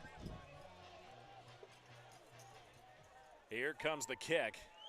This one low with a little bit of a weird bounce. Picked up by Blackman. Blackman returns it from the 15-yard line. He's over the 20. He makes a move, and it's a stiff arm, and he's able to return backwards. He has not put his knee down, but he's going to be hit and brought down and loses yards. Why did you go backwards, Blackman? He had a good return out towards the 30. He and was then, at the 30-yard line. I mean, he tried to pull a Noah Cronquist, go to the other side of the field and cut it back You're up. not Noah Cronquist. Tell him, Luke. There's only one. Well, now we're going to see, you know, how this Eagles offense, they got all the way down to the 1-yard line, then things kind of spiraled out of control after that for the offense. And both touchdowns today for the Eagles have been on the defensive side.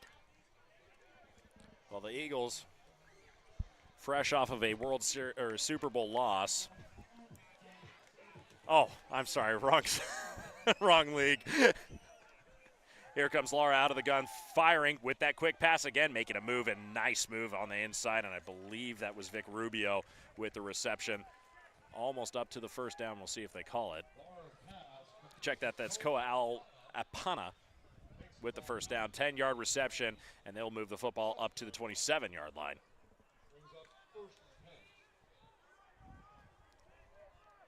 Two minutes and 18 seconds on the clock. 21-20 is the score. First and 10 from their own 27-yard line. Time to throw deep. He has an open receiver and out of the hands, and Elijah Simley almost had a chance into the end zone, and that was dropped with 2:06 on the clock. Now, 2nd and 10 coming up. Yeah, he definitely had a guy there. I mean, we saw Croughton. He missed River Stout earlier in the game, and now Lara just overthrew his receiver. Got on the fingertips and just overthrew him. But this is a chance for the Eagles. Not really one to bring basketball into this, but a chance to go 2 for 1. You get a score here before halftime, then you start with the ball in the second half. I mean, that's perfectly applicable. I like it. 2 minutes and 6 seconds on the clock. 2nd and 10 coming up. Line to gain will be the 37-yard line of the Eagles. Low snap, handled well, fires over into the corner route, well defended.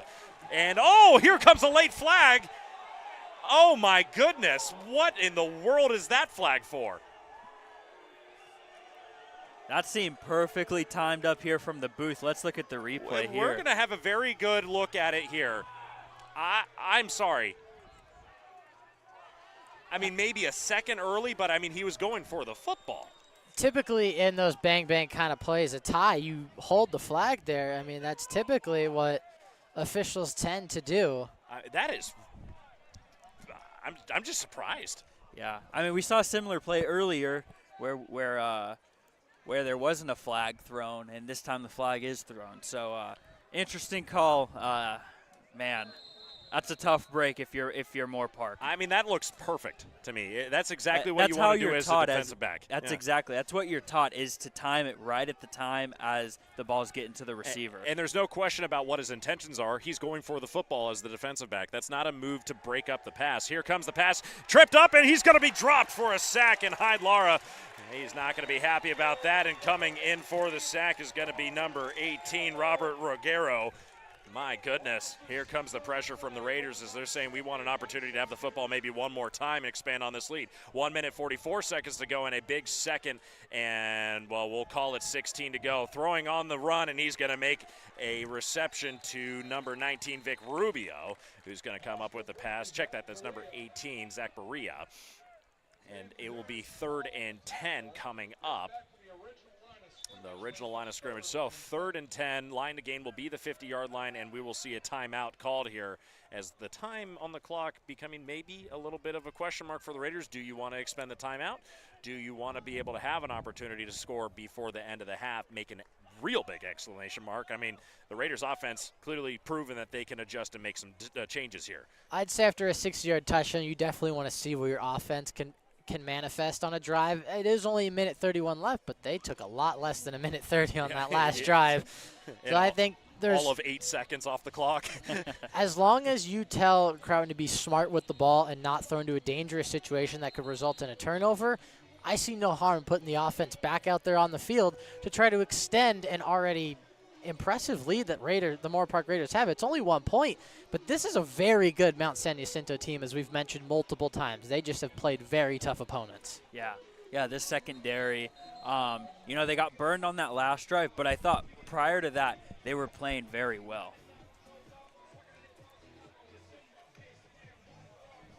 Here we go, 3rd and long.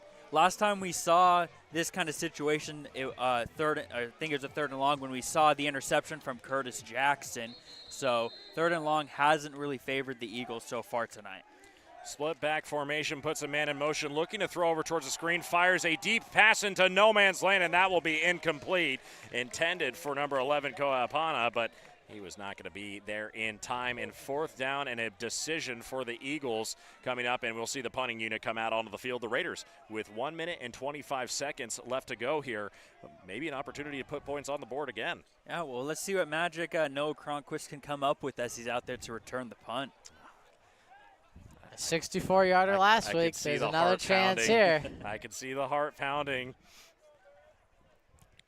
Here comes the punt from Meltzer. That one almost blocked. Fair catch called as it's going to go out of the hands of Cronquist, and they're going to say it was out of bounds. As scary moment here for the Raiders. That could have been a turnover and a big change of field position. Yeah, we saw it in warm-ups. We saw the punter for the Eagles. He was getting it really high in there, and we saw that thing was, that was way up there in the sky, had a big hang time, and And yeah, Moorpark Raiders catching a break there that ball went out of bounds. That was Greg Jackson who ended up picking up the football after a win out of bounds, and he was the one with his hands up in the air, flopping around, saying, I wanted the football, I had it in my hands, why wasn't that mine? It's the worst feeling as a defender to watch a fumble go out of bounds. Yeah. Croughton out of the gun, throwing out of the pistol formation. Finds his running back out of the backfield who's going to be out of bounds. He's hit. We'll see if they choose to keep the clock running. First down as it stands right now up to the 26-yard line. Well, they'll mark it down at the 25. First and 10 from the 25. 1 minute and 8 seconds left to go on the clock, and they need to have their plays locked into their head because I think the offense is going to be moving rather quickly here. Croughton in the gun now. He has his running back beside him, 2 receivers to his left, 2 to his right, throwing here on first down. Pumps and throws, and it's going to be incomplete, in and out of the hands of Francis Leon, who's not able to rile it in. So 103 stops, 2nd and 10 now coming up. Yeah, like I said, being careful with the ball here, knowing where you want to go with your passes because you don't have all of your timeouts available in a limited amount of time. So making sure everyone's on the same page. We don't want any miscommunications here. Shotgun snap for Croughton. Throwing over the middle. He finds Cronquist. Cronquist makes a move, tries to double back, and he comes back, and he's going to be out of bounds at the 48-yard line. They'll have him at the 49 on Eagles' side of the field. Well, a risky move from Cronquist pays off. He went back inside instead of going for the easy out of bounds. Kind of hold your breath there moment for the coaches, but does a great job locating the sidelines and making his way out. Still 2 timeouts remaining for the Raiders here. They do have the opportunity to clock it if they need to. Pass over the middle intended for Tyson Moten. Incomplete. So 2nd and 10 coming up from the 49 of the Eagles. Line to gain will be the 39-yard line. Based on what we saw in warm-ups, another 15 yards, I think you're in that range where you could send Burke out for a field goal before the half ends. Well, certainly that would be the longest field goal for Burke on the season, but we saw him hitting from 62 earlier. It's just a matter of getting the football out in time. Time to throw, pass, almost intercepted, and you have 2 players go right into each other, and that was a heavy collision and a scary moment, as that pass was almost right into defensive coverage, could have been intercepted. That one was airmailed over Stout's head, and Croughton's lucky with that one. Got away there. Yeah, there were 2 defenders there. Both of them tried to make a play, and it just went through both of their hands. 3rd down and 10 coming up, and now the clock's starting to be a little bit of an issue. You don't want to give it back to San Jacinto with time on the clock. Croughton throwing long, and this one's intercepted around the 30-yard line. Here comes the return. This is being returned by Miran Hazem, and he already had one for 6 points earlier, and he's going to be brought down right at no man's land at the 50-yard line, and here comes the defensive unit of the Raiders. 35-7 left on the clock. Just a little bit overthrown, it looked like. And he that had would have him been first open. down. Yeah, he had him open. Looks like he just overthrew it over his head a little bit. So 2 timeouts remaining for San Jacinto, so they will have plenty of time as their offense is not out on the field yet with 24 counting down from the game clock, and we have the whistles from the referee. And I believe there is a little bit of a stoppage that will be given for change of possession. Now, play clock down at 25. We'll see that start once they get set, and 35-7 in the game clock. Check that they were not at midfield. It's at the 47-yard line, and here comes the offense of the Eagles, maybe able to kick a field goal before the end of the half. 21-20, and certainly an important moment. Short pass near side, and Blackman out of bounds, and he does his job of getting out of bounds. 29.5 seconds left on the clock here. And that's a smart throw from Lar there. He's looking downfield, seeing if he has someone open there, but then he knows he's got Blackman coming under and open to be his kind of safety blanket pass on that play. 2nd and 5. We'll see Brendan Bodnar check in for Frank Mitchell on the defensive side of the Raiders. 2nd and 5, up 29-5. They have to make it, I would predict, probably about 20 yards before they're in comfortable position to maybe send their kicker out there in the last second. Lara handles the low snap, looking to throw, and he's under pressure immediately, and here comes the defensive line of the Raiders. Fire over towards the far side, and that's going to be a caught pass in the middle of the field, and the Raiders are going to have a player down, and he is Curtis up and on the sideline, so there's going to be no timeout, no injury timeout for now. And you see the coaches out on the field as they will call a timeout, and the clock is stopped at 20.7. This is definitely closer to field goal range here for the Eagles. Casillas with the instant pressure got trapped inside once he got free. A great job by the offensive line to recover. Moorpark, obviously, when you see a guy free and all of a sudden he's blocked, you're going to want a holding penalty called, whether it's there or not, as you could hear him yelling from the sidelines. But this is a tough situation for the defense to be in. They did their job. They got the stop that they needed, and now you're in a situation where all of a sudden quick change. You got to be teams practice the quick change situation, offense flipping to defense and vice versa. They really need to batten down the hatches here before the half. One of the key things I think is Moorpark maintaining this lead going into halftime, because as you mentioned a couple of times, Josh, San Jacinto gets the ball to start the second half. For sure, yeah, and it's going to be hard on this defense because the player who was down, it was Curtis Jackson. You know, he's walking around on the sideline now, but that was a great play by the defense. The line did their job. It was a great throw and just a spectacular catch, really. That was just a great catch that he made down at the 33-yard line. 1st and 10 from the 33-yard line, 20 seconds on the clock remaining here in the first half. And this will be the longest 20 seconds I'm sure we've experienced in a while, unless something spectacular happens. I'm sure they're going to nickel and dime us the whole way. Out of the gun here, 3 receivers to the top of your screen, 1 to the near side on the short hash. This pass is tipped by the defensive lineman, and it looked like our Nulfo Morales had his hands up and tipped that football, and that was a really good pass breakup for him. He read that play all the way, that it was going to be a screen pass, and look at that. Almost got his hands on it for the interception. Yeah, and this is what I think the defensive line of the Raiders needs to do, is just apply the pressure here. You got to keep the pressure up. You cannot allow Lara to feel comfortable, because every time he's executed a good pass, it's been under no pressure. He's been able to have time to throw, or they've gotten out so fast that there was no pressure whatsoever. 2nd and 10 coming up from the 33-yard line. Line to gain will be the 23 of the Raiders. Lara back to pass, and he's under pressure. He's hit one time, and he's going to escape the pocket, and here he goes to run. He's going to be knocked down short of the first down around, we'll call it the 26-yard line, and we hear a whistle. Clock is stopped at 6.7. And we will see what happens here. We have a timeout called, and this will be the final timeout of the Eagles as the Raiders defense does their job. And we hear the calls for holding again, and that was a very blatant hold on the defensive line, but we had to move through. Peyton Casillas again, he's applying a bunch of pressure.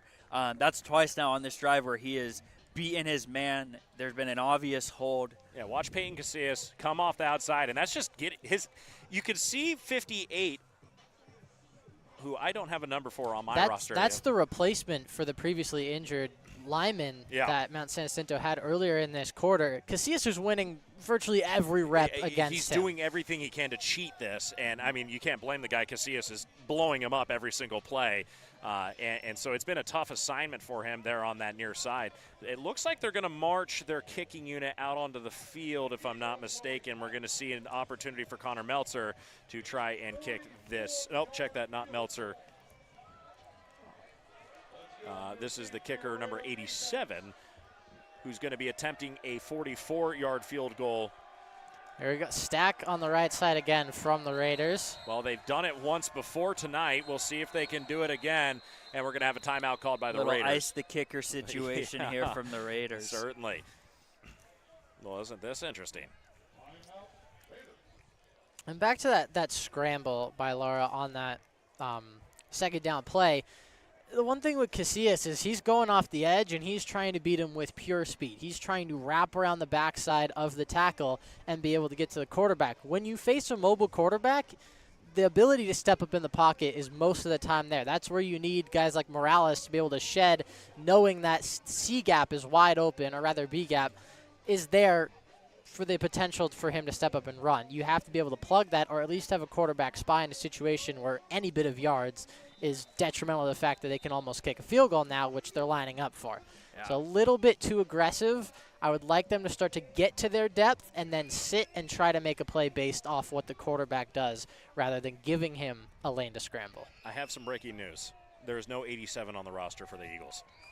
So Generic kicker number 87 is going to attempt a 44-yard field goal. The Raiders stacking their defensive line up on that right side of the line again. We'll see what they can do. They have the extra blocker in, and here comes the blocker, and this kick is low and no good in the Raiders defense with a huge moment here, and the Raiders will have an opportunity on offense, and no laundry out on the field, right?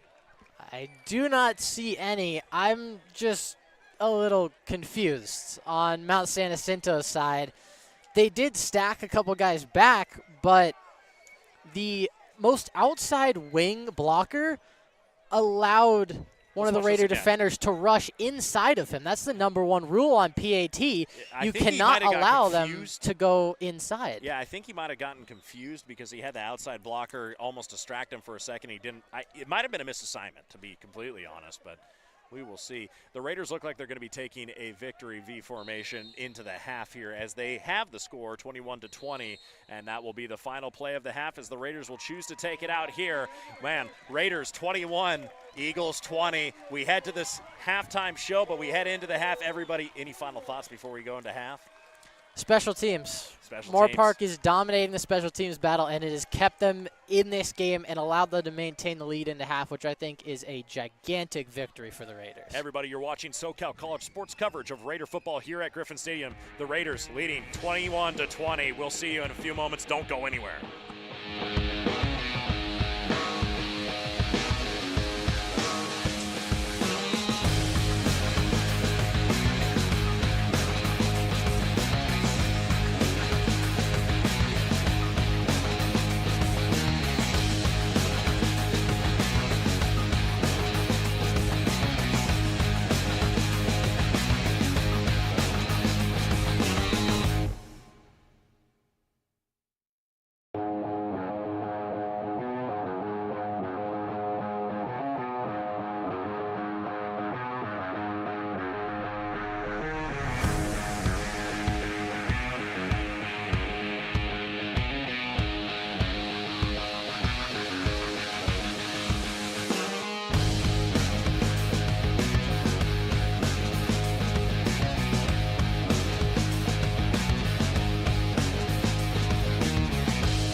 here. I am with Darby White of Adventist Health here to talk about some of the advantages Adventist Health has. And could you start off with what Adventist Health really does for us here in the community?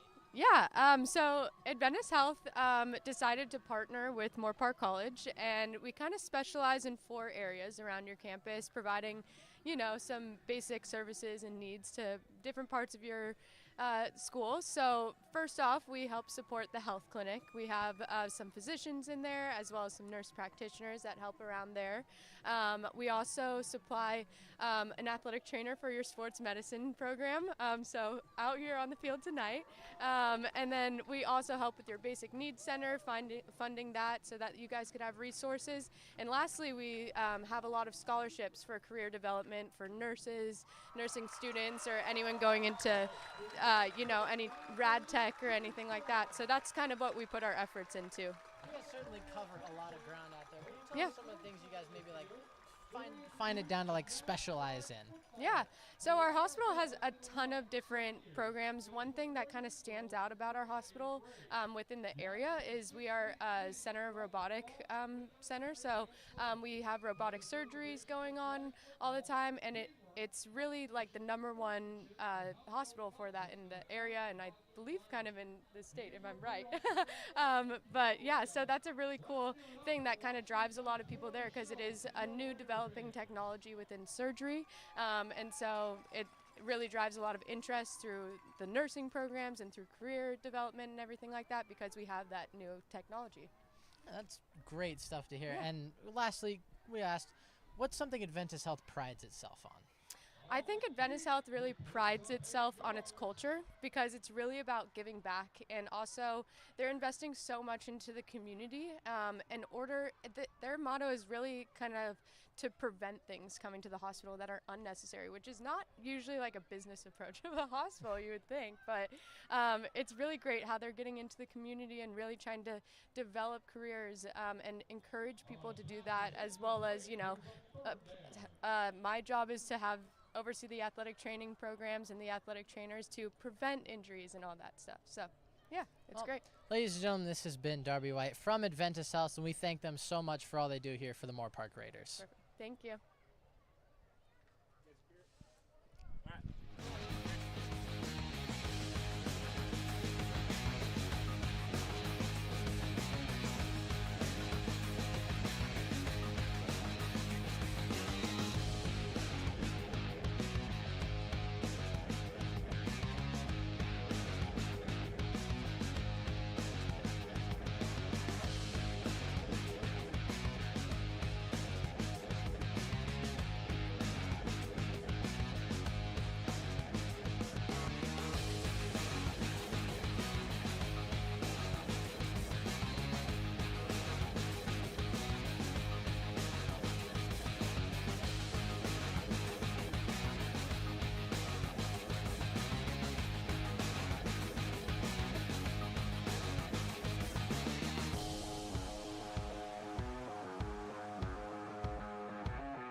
Hello, I'm with Christina here, who's part faculty in the MC nursing program here at Moorpark College. Got a couple questions. What opportunities will students be able to have entering this program? Sure. Our program is a associate degree nursing program, and students come in after completing some core science courses and some other prerequisites. When they complete our program, they're eligible for licensure to become a registered nurse in the state of California, which allows them to work in all sorts of different settings. Most of our students, when they first graduate, they go and work on our local hospitals, taking care of patients directly at places like Adventist Health Simi Valley, Los Robles Hospital, and many hospitals in Los Angeles and Ventura counties. Awesome. That sounds great. Are there any specific aspects that you guys specialize in your MC nursing program? Sure. We meet the needs for students that want initial licensure. So all nursing programs in the state of California train their students to be generalists for direct patient care. Commonly, our students go and work in what's called medical surgical nursing, caring for people who have just come out of surgery or that are about to go into surgery, perhaps had accidents or have medical conditions for which they need to be hospitalized for. Awesome. Well, that sounds great. Christina, I want to thank you for taking time out of your day today to join us and talking to us about that MC nursing program that you guys have here. Certainly, you're welcome. Have a good one. Thank you.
and gentlemen, welcome back to the Moorpark Raider game here tonight as we go into this second half. 21-20, Moorpark leads Mount San Jacinto. Yeah, I can tell.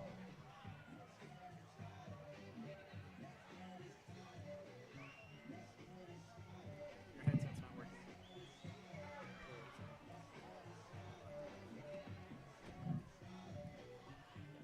We did change them, right? Did we change them around? I don't think we changed anything. If it was Emery did it, he would be.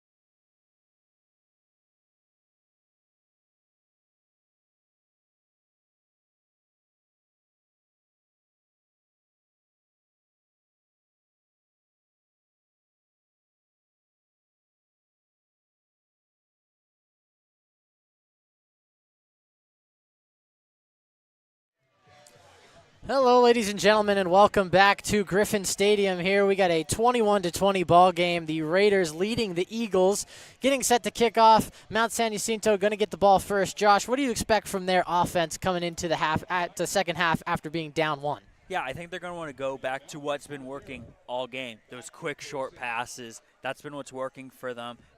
Staying away from the third and longs. I think that's going to be a key to their offense on this drive and throughout the second half. All right, well, Daniel Burke getting set to kick this second half away. And this a booming kick, going to go into the end zone and hit the back end line. What a kick from Burke. And the touchback will set up Mount San Jacinto at their own 20. Here we go. Hayden Lahr coming back out for the second half. We were kind of talking about it a little bit at halftime while we were on break. He's done his job. He's done very well so far, besides his one mistake, which was the Curtis Jackson interception. He's been doing a great job at throwing those quick, short passes, and then on top of that, using his feet when he's had to. And like you said, he's looked very calm in the pocket this entire game. We'll see if that Raider pass rush can get things going. And a great end to the half for Moorpark, having multiple blocked field goals and ending up taking the lead with a deep strike to Cronquist. But now Lahr in the offense will look to answer out of the shotgun, trips to his left. It'll be a handoff inside and nowhere to go. Tackled by a swarm of Raiders. That's Caldera once again on the carry. And Caldera struggling to get some ground game so far. Not necessarily surprised, as we've mentioned before, only 34 yards per game on the ground for Mount San Jacinto. Yeah, the rushing attack hasn't been there early on in the season for the Eagles. A lot of it has come from their quarterback, Lara, this year in the run game. So, yeah, they're going to have to find other ways to move the ball. The running game hasn't been there all night. Lara, quick throw out to Caldera in the flats, gets a block, tries to go upfield. Slips through one tackle, but brought down once again on the play. Number two, Nico Neres. This is the situation that I said the Eagles don't want to be in just a moment ago. Third and long. Yeah, it's not a situation where the offensive playbook is wide open for them to do what they like to do, which is those little quick passes to Malik Blackman where he makes a nice play, and we've seen him do that multiple times. So third and long, they're going to have to come up with something a little bit on the creative side to try and get this first down. We'll see a 3rd down and 7. Obvious passing down situation. They'll bunch 2 receivers on the right side with 1 out wide. Out of the shotgun, under pressure, hit as he thrown. Peyton Casillas once again getting to the quarterback. Yeah, Peyton Casillas, he's been, really putting his mark on this game so far. Again, bringing a lot of pressure to this offensive line of the Eagles. And that was the first time I think we've seen Lahr look a little uncomfortable in the pocket. Exactly what the front 7 needs to do is make him uncomfortable. Now Moorpark with 2 returners deep, and there's going to be a flag That's going to be a false start against the Eagles. Back them up a little bit farther, and this sets up a great chance for Moorpark to get some great field position for their offense to start their first drive. Yeah, special teams has been great for Moorpark so far tonight. They've looked really good. Noah Cronquist, he's had a couple really big returns from kickoffs, as well as he had a nice punt return early on. And we'll see Cronquist back for the punt. This another flag. And it looks, I think they moved. This is going to be false start again. again. That is huge for Moorpark that now they've gotten 10 yards basically extra of field position. Yeah, that's a real tough break if you're someone rooting for the Eagles here. Yeah, that's just a tough break, and those are mistakes that you really can't be making. Especially coming out of the locker room. I mean, those are things you touch up at halftime. Yeah, you go 3 and out and then some penalties. This punt away, going to be fielded at the 45. A little bit of congestion there. And tackled down after only a return of 5 was Mikey Holland Jr. And starting at midfield, can't ask for much more for that Raider offense. Defense does an excellent job. Now, Josh, I'm going to ask you once again what the offense perspective is now for Moorpark coming into this. Yeah, for Moorpark, we didn't see him use the run game all that often in the first half. I mean, that Eagles defensive line was really good on the run plays, but I think it's trying to get some sort of run game going here in the second half with Cameron Davis. Well, they got a tight end to the right of Croton. We'll see if they give it to Davis. They do. A little bit of confusion. Croton ends up keeping it, and this is going to be a huge loss as he swarmed back down to the 45 of Moorpark. Not a great start for either offenses. No, I believe, just some miscommunication there with the running back. It looks like Croton maybe wanted to pull back with the play-action play there. But, yeah, miscommunication, not a good way to start your drive. It seemed also as if someone went the wrong way. They were running into each other, so definitely something going on there with communication, like you said. Well, now a 2nd down and 13 to go. Croton clapping his hands. And there's the play action. He's looking over the middle deep, and it's going to be incomplete, intended for Moten. And that one not much of a chance around the feet of the receiver, so 3rd down and long here for the Raiders. What do you expect going into this? Is Mount San Jacinto going to bring a lot of pressure? They're going to sit back and play more coverage, unlike we've seen. Yeah, I would expect them to do what they've done all game, which is just send pressure to Croton. They've done a really good job at sending a lot of guys. And they snap it quick out to Davis, makes a spin inside, but a great tackle out in the flats. That's going to be Tyrone Aloha with a an amazing tackle, as you said.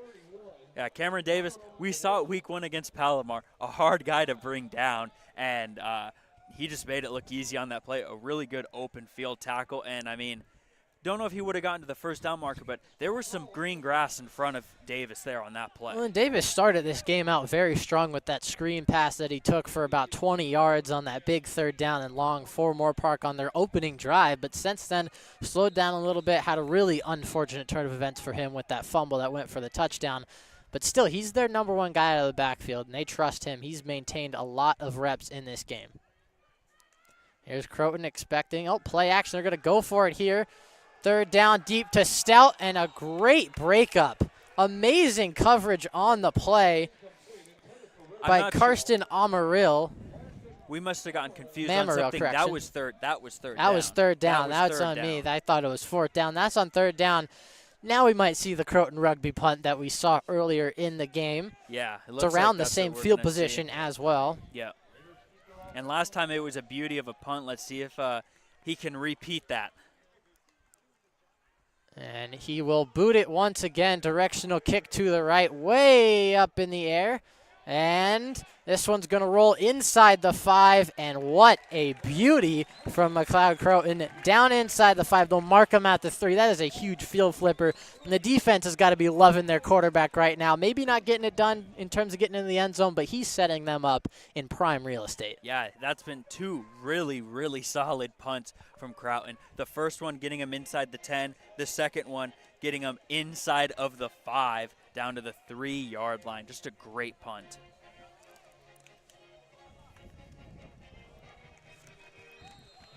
And now that Eagle offense back on the field. A very rocky first drive has ended up punting it away and having 2 false starts before they even got that original punt off. This one, quick throw, complete. Lara will pick up 2 on the pass attempt. Going to be brought in by Koa Apana. His first catch of the night. It'll be 2nd down and 5 to go. So a decent pickup there on 1st down. Trying to stay ahead of the sticks. And that's what this Eagles offense needs, get into those 2nd and short, 3rd and short situations.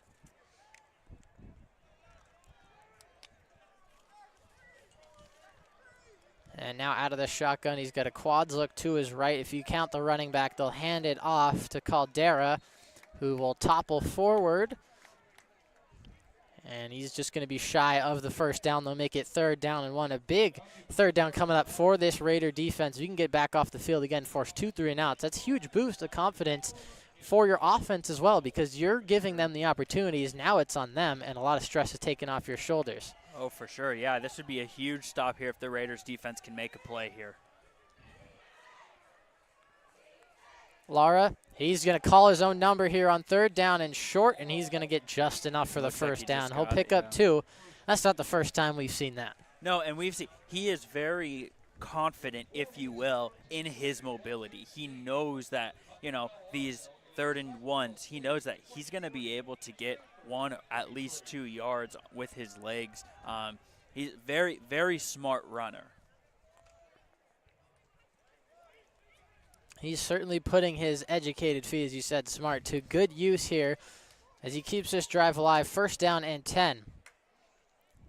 Lara looking to his left, pressure from Casillas. He pump fakes. He's going to lose the football. The ball is out, and it looks like Jacinto falls on it, but that's going to go down as a strip sack. Yeah, let's see who. It was number 99 for the Raiders, Frank Mitchell. That's just a great play there, because we said at halftime, Lara's been very comfortable in the pocket. So that, again, that's the 2nd play just in this quarter that he's looked uncomfortable in the pocket.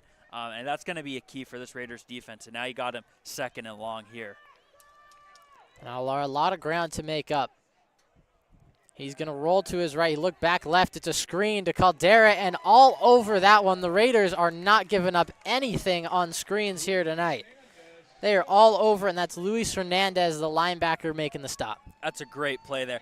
We've seen twice now where this Eagles offense has tried to make a play with the screen pass, and both times it's been blown up. One time it almost led to an interception. This time, Rodriguez right there for the tackle. Well, a big 3rd down. Got to be wary of the screen again, but also can't let up anything huge. And you got to make sure you keep Lara contained, because you don't want him breaking off a huge run here. Lara's going to look towards left. 1 read, a good stop route at the sticks, but unable to complete it. That was intended for Elijah Simley, the only receiver on the team with over 100 yards. Yeah, and I feel like that's the first time we've called his name today. So this Raiders defense, what a great stop there. And now they've got to punt back in their own end zone. So the Raiders looking like they're going to get a really good field position here. Especially you got Cronquist over there to return the punt. And he's staying. That punt's going to go over the head of the punter. That's going to be a safety for the Raiders. And that's the best case scenario, because now you get the ball back and you get 2 points. So it is a field goal game, making it 23-20. That is a huge shift in what this game outcome could look like. Now the Eagles need a field goal to even tie. That is huge for the Raiders. Yeah, that's just a great job by the Raiders defense. They put pressure on Lara, force him into, a bad field position where they have to punt out of their own end zone, and the snap just goes over the punter's head. No play he could really make on that. But yeah, so the Raiders now going to have a 23-20 lead, and they're going to be getting the ball back with 9 minutes, 20 seconds left. And now they have the opportunity to make it a 2-possession game without having to go for 2 or anything like that. This is big for the Raiders and the offense coming out. This is where you make a statement on how you're going to play football in this second half, is how you respond to a golden opportunity on the offensive side. For sure. I couldn't agree with you more, especially because we saw on that very first drive, it was just about a 3 and out. You know, they started right around midfield, and that's about where the drive ended. So this would be big for the Raiders to put a good drive together, give their defense a little bit of time to rest, because we're going to want that defense to be in tip-top shape come the fourth quarter. And this bears well for the Raiders, as this kick has to be kicked from the 20-yard line of Mount San Jacinto. So the Raider returners are stationed around the 25, 30-yard line, usually where a touchback is given.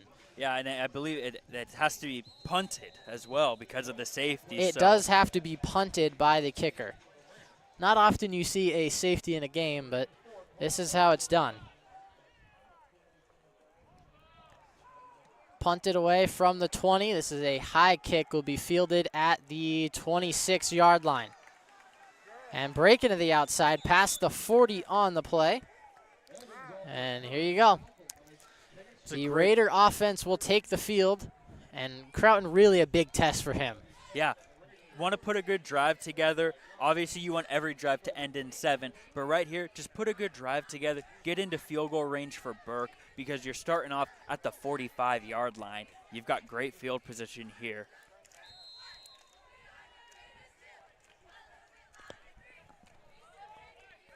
Bunch set for the Raiders. Haven't seen this since the second quarter. Oh, and a jet pass dropped by Cronquist. And they're going to call it an incomplete patch, which is the correct call. It is a forward touch pass by Croton, so lucky there for the Raiders. Yeah, you know, that early on, this is not what you want to see if you're a Raiders fan. We've seen 2 mistakes on offense, one on a run play, and the next one right there on that pass. You know, some things that, you know, you want to clean up as this game goes on. And they're going to stay in the bunch formation with Croton out of the shotgun. A heavy box showing for the Eagles. Croton takes the snap. He's going to fire deep down the sidelines. Is that intercepted? Incomplete. Had his hands right there for an easy interception. Was Tyler Martin. Already has one on the season. He almost got that second one there. Paused right on the ball, unable to hold it on. Let me tell you, that would have been one heck of a play by Tyler Martin if he was able to come down with that ball. Yeah, that's just a good play defensively. Croton threw it in the only spot I think his receiver could have gotten to the ball, but just a very good play there by Tyler Martin. And now Croton, after the shaky situation, he's going to roll to his right. He's going to fire on the run, complete on the sidelines. It's going to be caught by number 80, Tyler Enderly. First time we've called his name tonight. Great job on the flood concept, getting open on the sidelines. Yeah, it's just a great play. The defensive line got pressure to Croton, and he was able to get out, make a good pass. Flags flying on this play.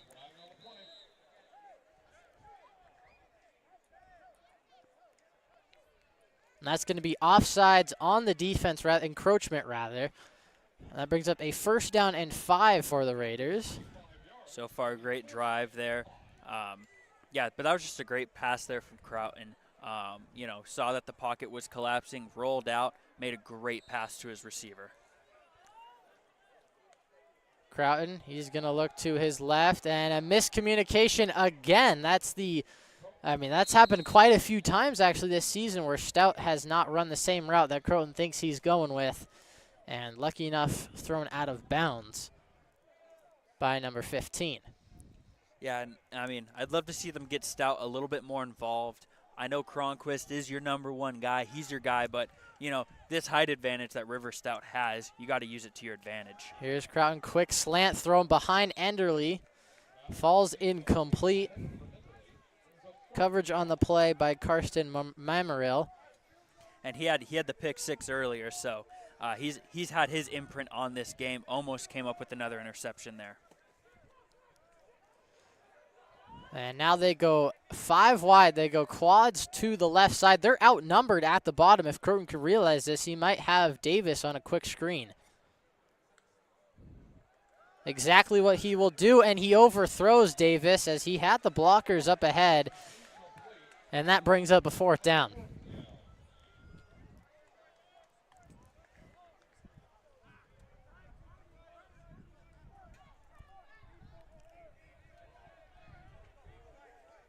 We'll see. Got a decision here on 4th down.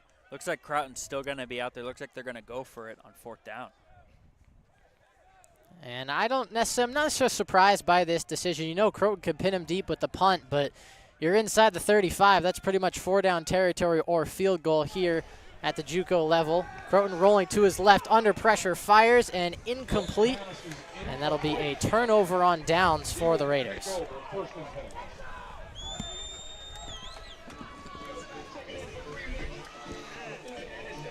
And we'll see the Eagle offense take over in the best field position they've had this entire second half, starting past the 30-yard line. Well, ooh, that is really loud. Holy Toledo. Welcoming back to the broadcast, Emery Johnson. Yeah, and I don't want to say that we kicked Josh out, or we don't want to say that we kicked Josh out, but I did bring tacos for everybody, so we're going to rotate in and out here. But Luke, how's this quarter going? I mean, safety is pretty good. Yeah, so far it's gone well for the Raiders, and that one almost. That was a dangerous pass there. That was broken up on the play.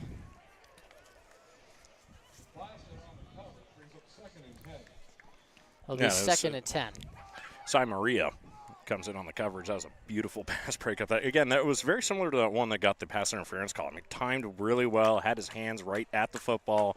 There was no question about where he was going. It wasn't to break up the pass necessarily in the hands. It was to break the football down, which is exactly what you want your defensive back to do. And you got that running back swing, inside handoff, tripped up on the play. Yeah, hit really low. That was a good job by the defense, especially in that linebacker core, to trip him up late after he got through the hole that was initially made right there in the interior. First time we've seen Darius Johnson take a handoff this game. Usually been Caldera throughout the 2.5 quarters that we have played, with 8 minutes left in the third. And a 3rd down and 5. So far, Moorpark not giving up any first downs in this second half. They're going to look to keep that streak going, as Lara's got 2, one to his left, one to his right in the backfield alongside. Low snap picked up, and he rolls to his right. Going to fire downfield. That one nowhere near any intended receiver, but the closest in the area was Grant Givens. That brings up 4th down. Yeah, and you see your defensive back, Sal Maria, come over top, and he did exactly what they were doing. I was going to say, I think they lined up right into that spy formation. You had the one high safety, and then everybody else lined up in that middle zone. The linebackers chose to either come out or go in, and it was perfect because you knew where the pass was going the moment he rolled towards the near side. They've always passed towards the near side each time that they've tried to run that play. That's been really good for the Raiders this defense punt to adjust. gets away. Fielded by Cronquist. Dangerous situation. Slips through 2 tackles, and he's down the right sideline.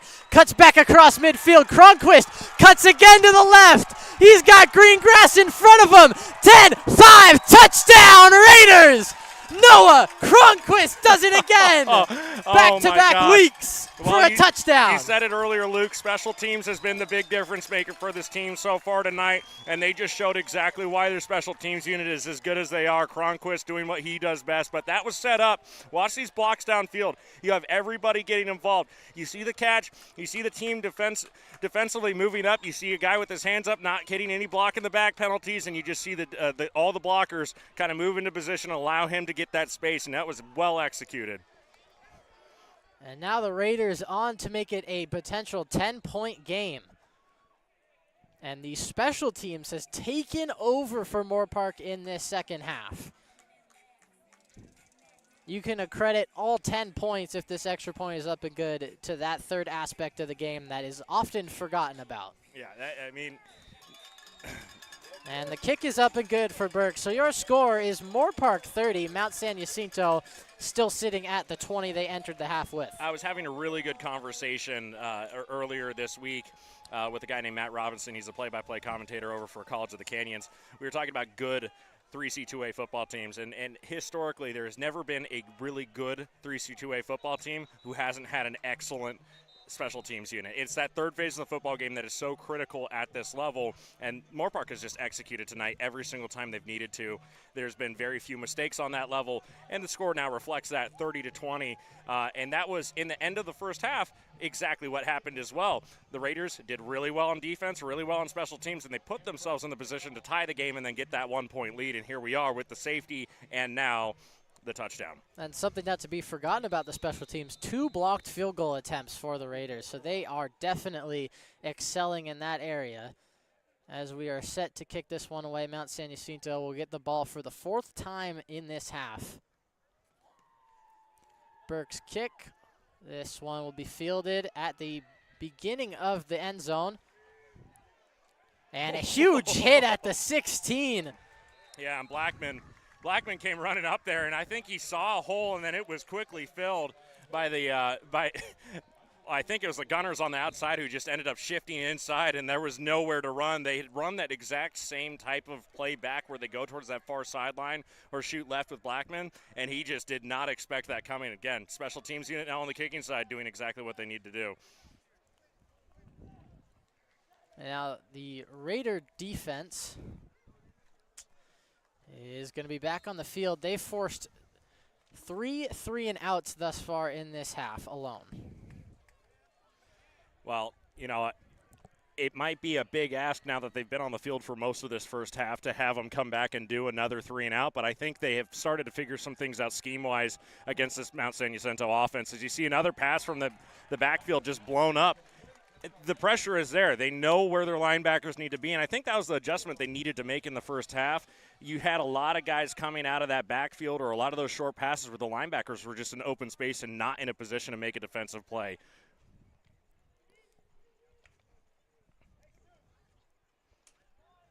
And now Lara out of the shotgun. He's got the split back again, which is the majority formation that we've seen from the Eagles. Definitely their favorite. Another motion swing out to the flat's going to be complete and dropped on the play very quickly. That's Makai Skinner. We've seen a lot of different running backs and fullbacks out of the backfield this half. On the last play, too, it was Eric Smith, number 29. So you're telling me I go to eat 2 tacos and I miss the most exciting play of the game? Yeah, exactly. And how were those tacos? Absolutely delicious. You know, I had the burrito just a second ago. It was phenomenal. But, yes, you missed maybe – well, you were sitting there watching. We saw what you did. I saw it, yeah. Yeah, just so everybody knows, Josh was not kicked out of the booth. He's back. We have him back. Luke, I'm sorry. I don't mean to take airtime from your call. No, not at all. I mean, it's a group effort up here. There's no taking time. Lara hit as he throws. That one's loose and going to be ruled incomplete. And that's going to bring up another 4th down for the Eagles. Yet to pick up a first down in this second half. That is 4 3-and-outs forced by this stout Raider defense. Look at that front defensive line. I mean, my goodness, you have Robert Ruggiero just coming in, disrupting everything. That big number 18 that you see. You see Frank Mitchell, number 99, coming in there. And, of course, you have Casillas just wreaking havoc back there. I mean, the entire defensive line, I think, if you want to give them who's at fault for making the Eagles not be able to do anything, it's that defensive line right there. And that punt downed at the 44 by the Eagles. They had Mikey Holland Jr. for the Raiders back to receive, giving Cronquist a little bit of rest, and I think it's well-deserved after that last punt return. And one thing that we've seen in the second half is how uncomfortable Hayden Lara has looked in the pocket. I mean, the first half, he looked pretty comfortable, not a lot of pressure. Second half, doesn't look comfortable at all. He's been hit a couple of times and fumbled once already. The pressure has been immaculate, is the biggest note that I at least have from the defensive line. As Landless will fall forward for 2 on the handoff. We'll bring up 2nd down and 8 for the Raider offense. And I think that was Darius Holmes packing that interior of the defensive line, that big number 99. Or Lincoln Fowler, I can't tell who is actually out there, but also number 90, Jahi Osuna. Croughton eyeing his left. He's going to call his own number with a spin move, and a flag is down. Impressive catch there. You saw him catch the flag. Impressive catch. I was going to say, that was a beautiful catch. I think that was number 15 of the defense there. Tavita Hayalalo. Hayalalo? Yeah. Not you know what? often you Hey, see that. maybe defensive back future in his career. I don't know. That's right. Yeah, he making a nice play there, grabbing the flag. That's a case he's going to make him practice all week. Hey, Coach, you see that catch I had? All right, get him out there. Put him in the linebacker core. Well, 2nd and 20 coming up. The Raiders got to dial something good up here. Croughton eyeing his right, fires to nobody. Only receiver in the area was Enderly, but that one falls 5 yards away from any player on the field. And now we see that shift come on again. This is a separate defensive unit that I think the Raiders were able to take advantage of. I don't know if it was a special teams unit that came out for Mount San Jacinto in that first quarter. I think they have a different body set for that third down and long situation that they're bringing out, and it looks like a bigger defensive line. Yeah. I was just going to say, it does seem like they were just a little bit misaligned and confused in that first quarter, but this is the proper package that the coach wants out there. And we're seeing it again, some confusion. They're still confused. Crowton trying to read the defense, but hard to do when they're out of position themselves. He will delay, pump fake, fire, and incomplete. Well, Merriam Hazem, who already has a interception or 2 interceptions tonight, I mean, goodness, he was all over that pass. He was on the back of the receiver when he turned around, and then he just trying to shift right in front and almost had another one himself.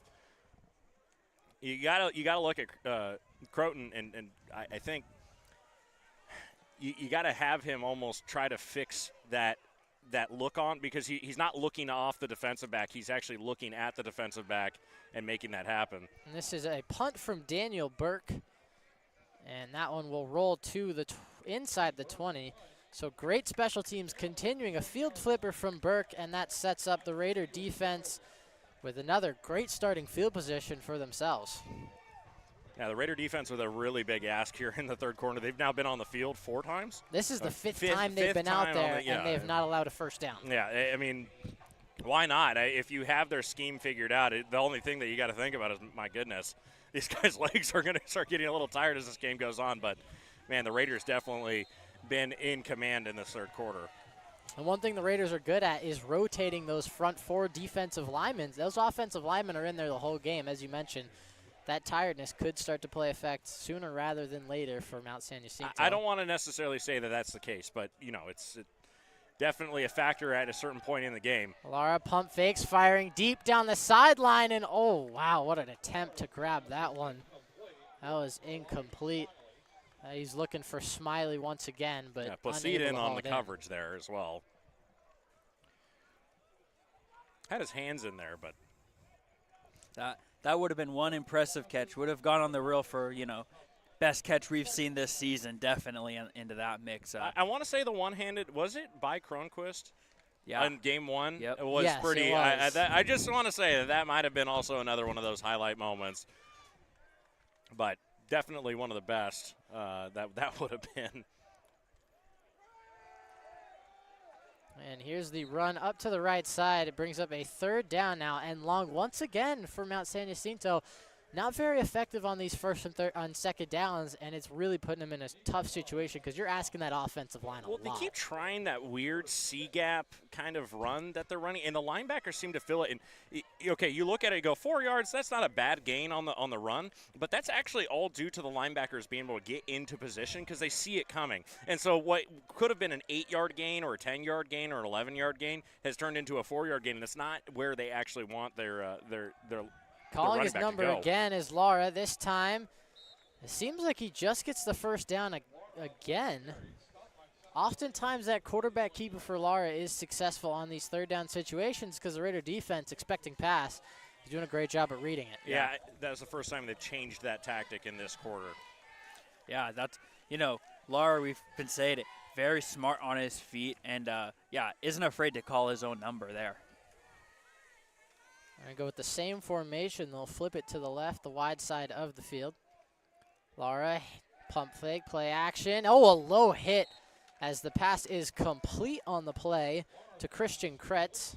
I think I threw my hip out on that play. That was, shoulder pad right to the hip. That's a great open space tackle, by the way. I mean, he had the catch, you turn around, and you have the defensive back coming in and flying in and doing exactly what he needed to do right there.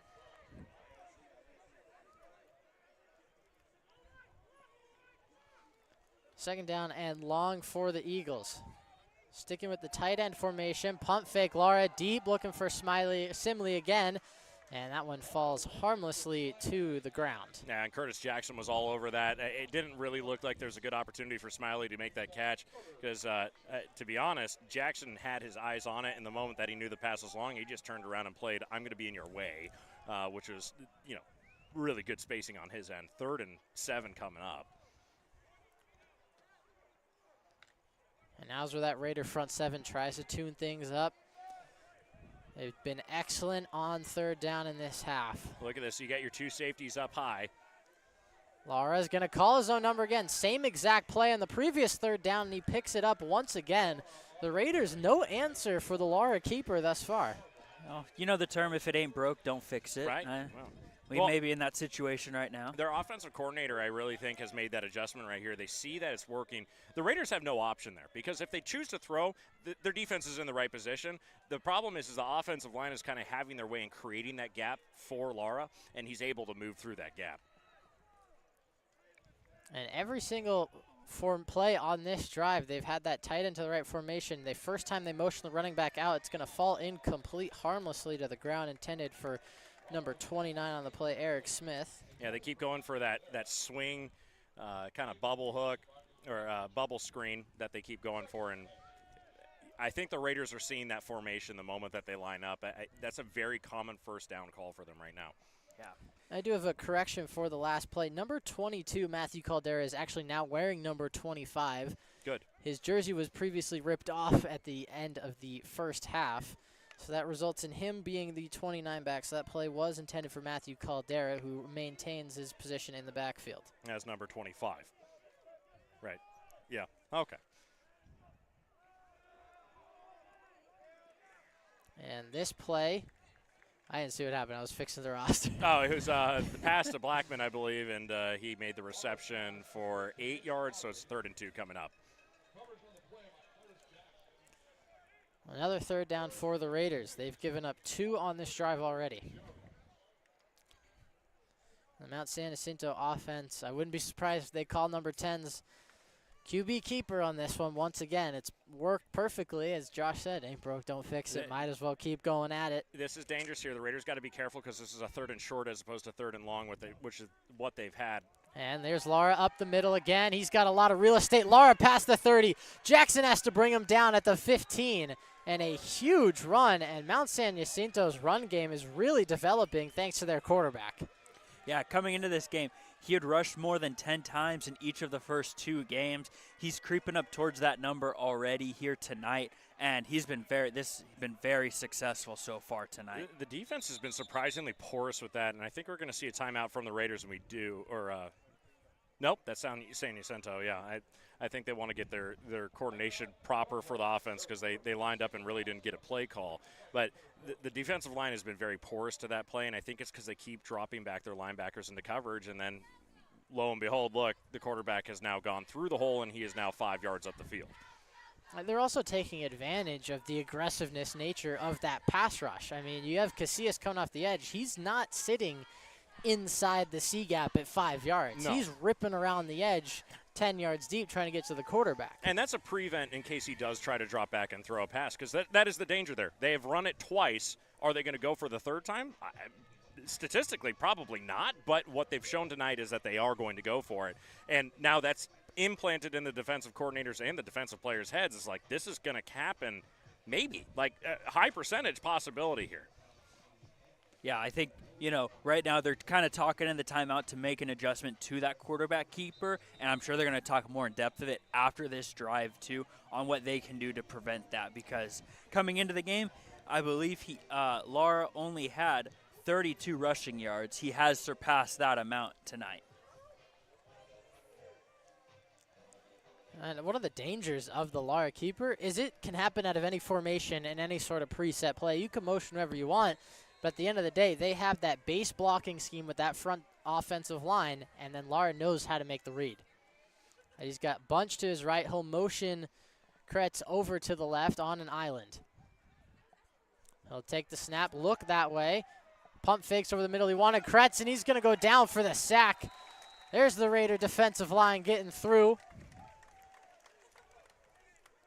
Number 98, Clayton Murray on the play. One of my former high school teammates, as a matter of fact. Fun to see him out there. So we have a little bit of a connection there. Yeah.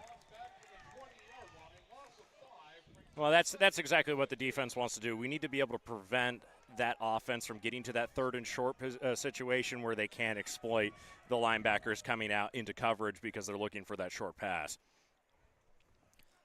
And now trips to the right.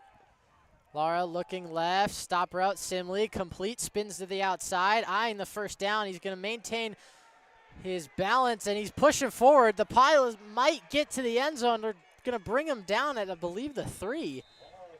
And a lot of energy flying off of that Eagles sideline when they see that happen. Well, and the defense has been on the field for now, I would say, a majority of this quarter. Yeah, for sure. And, yeah, starting to get tired now. Now this is where bend, don't break. Try and hold them to a field goal here. Go into the fourth quarter with more than a touchdown lead. You know, they have done it, I think, on almost every single time the Eagles have been within the 5-yard line. Now, I don't want to give them the broadcaster's curse here, but the Raiders have been very, very good in the red zone tonight. Yeah. On defense.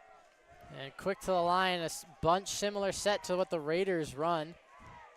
Not necessarily on the goal line, but we've seen Moorpark run the ball a lot out of a formation exactly like this. But that will be the end of the third quarter, so we'll have to wait to see if the Eagles are able to punch it in from the 1. And the score at the end of 3, Moorpark 30, Eagles 20.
Before we get started with this fourth quarter, we'd like to award from our sponsors, In-N-Out, serving quality you can taste since 1948. To find a location near you, go to inandout.com. Thank you.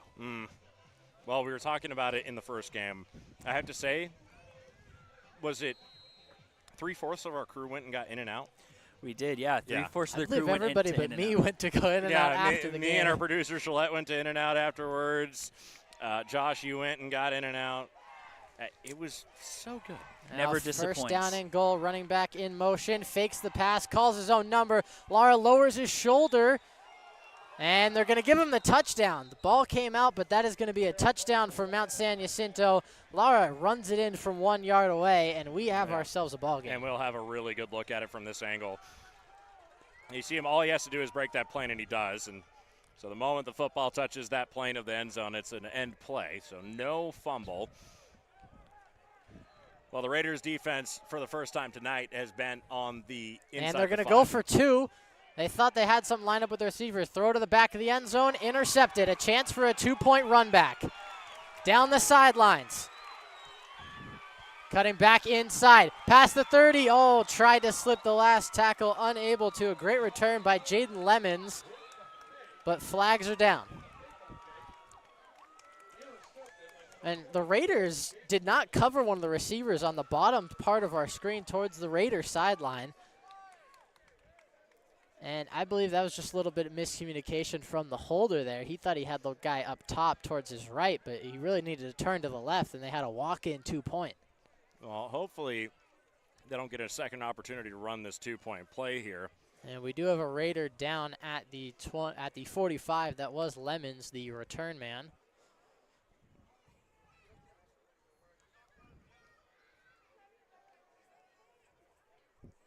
As we hope he's okay. Adventist Health bringing their athletic trainers out to help with all the Raiders home games this season, as well as inside of the athletic training offices. They're doing their best job, and Lemons hopping out the field, so we hope he is doing all right. he is moving Very fast. skillful one-legged Yeah, hopping that out is there. hopefully just a little bit of tape for that ankle and whatnot. But yeah, From the reactions, he seems like he'll be all right. yeah. Good things to see. And so your score is 30-26. A failed 2-point conversion from the Eagles leads this to still be a touchdown game. Now, I mean, correct me if I'm wrong. Seeing this, extra point makes it a field goal game. Now, I get if you get the 2 points, a field goal could win the game, but you know the risk seems a lot higher than your potential reward in that situation to go for 2. That was an interesting decision, but I think they thought they had it down low. It looked that was one of the things where Moorpark just missed their assignment, but luckily enough for them, the Eagles made a mistake. Yeah, I think the missed assignment was on the left side of the field. The guy who had the ball was on the right side of the field, and it's not your quarterback trying to make that throw across the field. You know, maybe a little bit, not ready to make that throw, didn't see it, You can only ask so much of your punter on a last-second thing, because that's one of the things where the kicker probably calls it out to the punter. He probably says a certain color, and then the punter takes a snap. He, in his head, reads it off of that and just goes for it. And his first read was to the easy side, not thrown on his blind side. Yeah. Yeah, very interesting. So Moorpark does have a 4-point lead. They're getting the ball back. Let's see if this offense can move the ball, put some points on the board, and get this back up to at least, more than a one-score game. Yeah, the offense just needs to continue to move that football and keep the defense off the field right now. I think running that 5-minute offense where you just start killing that clock, but moving the football, this is not get relaxed on offense. This is a very, very determined offensive play where you need to make sure that your offense can move the football, also eat as much clock as possible. The hard part about that is that the best way to do that is to run the football, and the Raiders have been having a very difficult time doing that tonight against that front line of the Eagles. Yeah, it's going to be a challenge, especially, we want that long drive from the Raiders because that defense is tired. They're all tired. They've spent so much time on the field in that third quarter.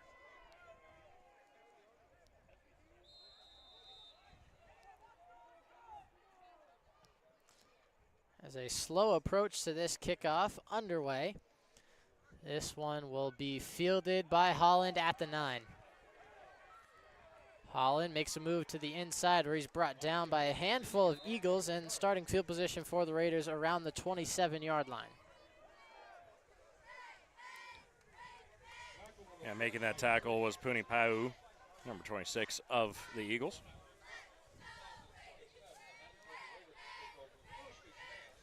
While the Raiders and Croton with a really, really big task here. They've not been able to move the ball at all on the offensive end. Their defense has given them time after time and opportunity after opportunity to put some points on the boards, and they have yet to do it. With Cronquist now in motion, stays in the backfield. They're going to do a reverse play action to him. Croton steps up under pressure. Croton's got a lot of room to run. He takes it to the right side and down at the 40. That's going to be a first down and more.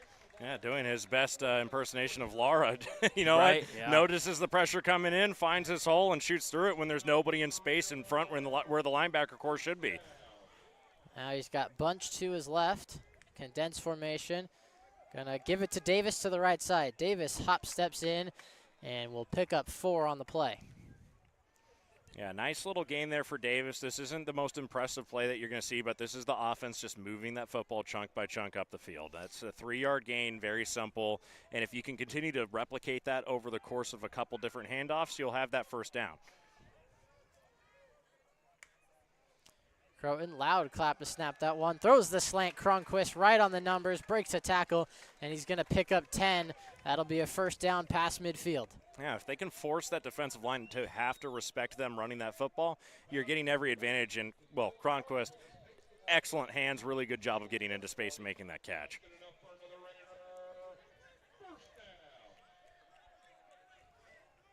Back to the condensed formation, bunch to the right. Croton takes the snap. He will give to Landless. And he's going to be stood up by a wall of defenders. That's only going to pick up maybe a yard if he's lucky. We'll give him 2, actually. It'll be second down and 8. 13-16 on the clock. time is ticking. That's 1 minute now on this drive. That's what you need to do. Just keep getting those keep getting that time off the clock at this point. I'll go back to the spread. Tight end to the right of Croton. He's going to look to the right. Fire for Enderle. Caught.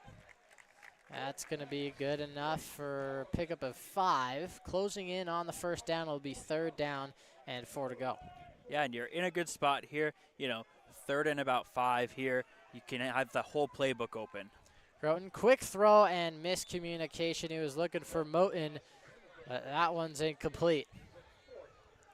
Well, we'll see if the offense stays out on the field. You definitely see Croton staying out there. Now, they have the opportunity to run that kick. It's 12:40, stop his clock. Or clock is stopped.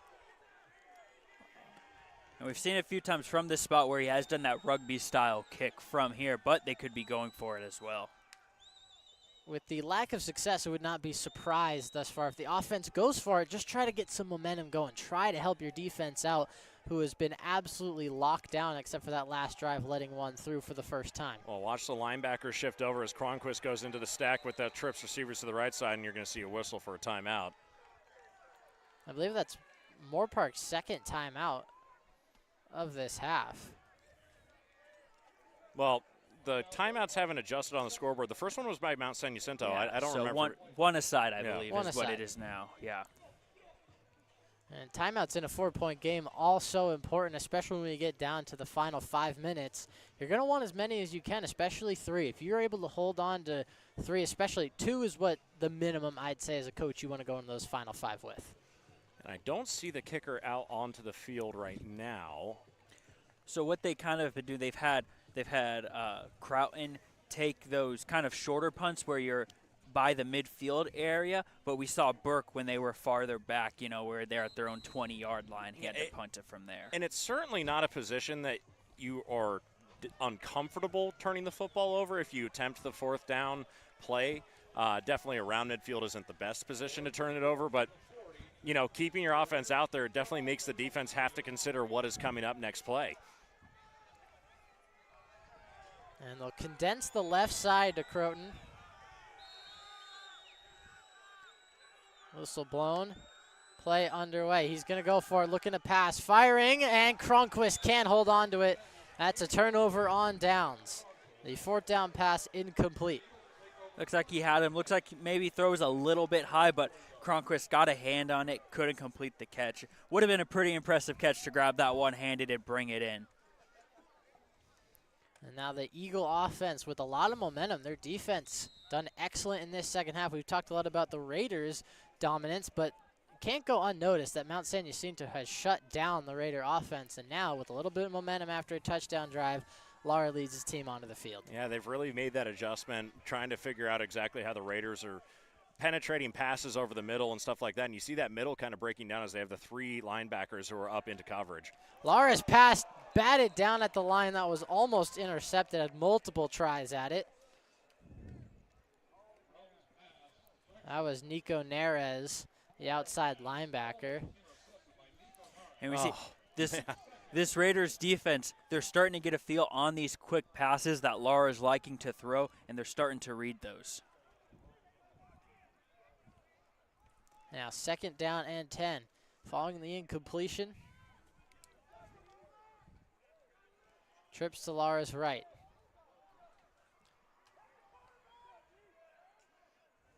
Takes the snap. He's going to give. That's Caldera once again. Now sporting 29. As we mentioned earlier, he'll pick up just a gain of 2 on the play. It brings up 3rd down and 8.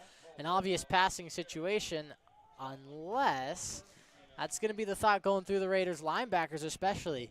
Yeah, I mean, is Lara going to keep it? They've got the Hayden Lara special. They've run on 3rd and 7 and 3rd and 6, and they've gotten first downs on both attempts. And they got 3rd and 7 coming up once again. So, I mean, who knows what is going to happen.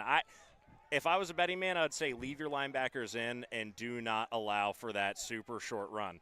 Here's the swing. They go with the swing, a big outfield tackle. Amazing job in the flats. Oh, wow, and that was Zayden Hoots coming in coverage, and that's exactly what I was talking about. let your linebackers give the pressure. Whoever's covering the free man, leave them to cover the free man, but make it one-on-one and force your guy, allow your guys to make that open field tackle, and that's exactly what he did when they tried to go with that screen again. I'll say tonight we've seen a lot of great open field tackles, and that put another one on that list right there. This punt almost blocked, dangerous. And this one fielded by Holland. No fair catch. He's going to field it to 25, but will not pick up any yards. 1st and 10 for the Raiders. Defense gets the job done again. Yeah, again, you can't say enough good things about the defense. Yeah, they let up the touchdown on the last drive, but you know what? For what they have been tasked to do here where the offense hasn't been able to move the football all that well, this has been excellent defensive stance for the Raiders defense the whole night.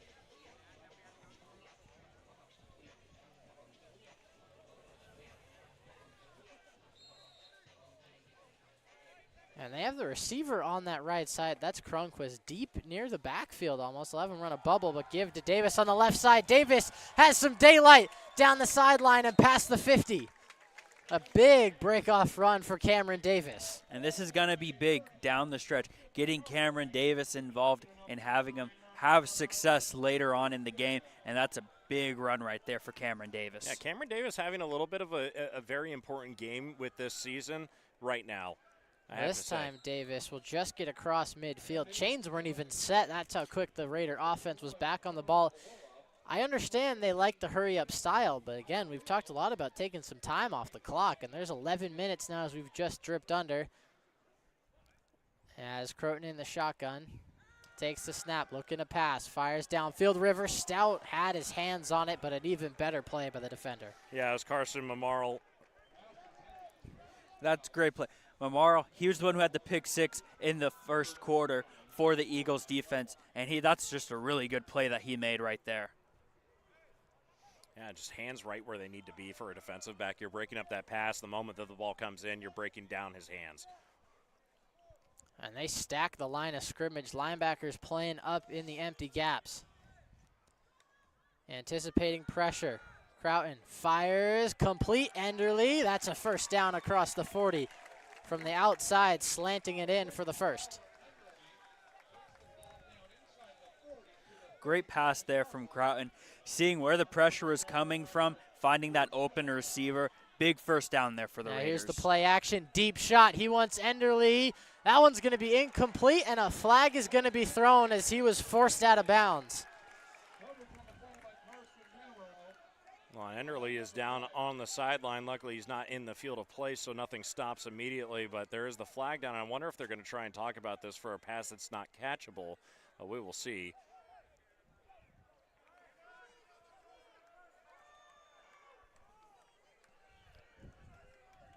Well, we can definitely hear it from the Eagles fans. They're wanting that ball was uncatchable. It may have been, but Enderly definitely shoved out. There was early contact, but we'll get an opportunity to watch this one more time. It's tough. That's right by the sideline. If it's thrown out of bounds, what's the line of the law there? Yeah, that's tough. I mean, in that spot, could he have made a play on the ball? I think you could say so, but that'd be a tough play. And Enderly, who was a little shaken up, back on his feet, walking freely to the sidelines. Good thing to see. They go trips to the left. They throw the quick pass to Cronquist. He cuts upfield, slips a tackle. Cronquist got his sights set on the end zone, but a flag is down near where the blockers were. Yeah, that's textbook for where a hold is going to occur for a screen-type pass like that. That's a screen downfield, mind you, not behind the line of scrimmage. Nice little bubble screen out in the flats, but oftentimes those receivers, the DB gets the jump on you, start to panic, grab anything you can to try to protect your guy. Well, if you do, push him forward. Don't try to hold him to the side or anything like that. This one looks to be against the Raiders as a hold. And it will be holding. Ball will be placed at the 25-yard line, so a spot foul will make it first down and 14, rather, not 4. First down and 14. Man, first down and 4, that would be nice. That would be. Not often you see a first down and 4. Here's the give to Davis. He's going to get back to the original line of scrimmage, set up a 2nd down and 10 for the Raiders. A lot of traffic on those inside runs. Kind of hard to tell what goes on in there. Well, the Eagles are just doing a really good job of filling those gaps with large bodies and allowing their linebackers to finish off the tackles. Here's the snap, quick pass again. It's Cronquist, tries to get the edge, stiff arms, and he stayed in bounds. And he spins forward for an extra 5 yards before the whistle's finally blown. The shiftiness is just remarkable from Cronquist. It's that breakaway speed because, you know, he gets to that corner and all of a sudden he shoots forward 5 yards by just taking one stride, it seems like. This is a big 3rd down here for that Eagles defense to try and hold the Raiders to a field goal and keep it at a 1-score game. So a big 3rd down here. Bunch to the right. They're on the right hash. He's got Stout alone. They fake it to Landless. A QB keeper for Croughton. He's got a 1st down inside the 10 at the 5. Barreling forward. Yeah, Croughton falls forward as he gets tied up in the legs there. But, gosh, you know what? I think they're noticing these defenses are really keyed up on the players downfield, not really in at the quarterback, and that's just allowing prime opportunities for these quarterbacks to run as long as you aren't holding anybody downfield and making any mistakes that way. And thus far, the Raiders have done a great job of that. And now a very tight formation. Are the Raiders? No, Raiders do have 3 tight ends to the right. Stout alone on the island. They give to Landless.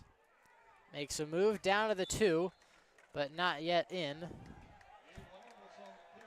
And some players upset as there was some blocking going on in the back of the end zone a little late that they did not like. I want to say it was Ryan Johnson who took his block all the way into the end of the end zone. And I mean, hey, if you can push the guy around, play push to him the end around. of the whistle. Yeah, I don't see anything wrong Oh, yeah, with that. on the screen, that is Johnson. Driving him throws back. him into the ground. Here's Croton, give to Landless. He's lit up and no chance on that play. That's going to be a loss of 2 back to the 5. Wow, great play there by that Eagles defense. They read that play well. 3rd and goal. We're at, again, 4th quarter. This is the key. It's the bend, don't break mentality here Just that watch you him have. get lit up. That's number 31. If I have it on my stat sheet, yeah, Tyrone Oloa is making that penetration through the offensive line and finding the running back.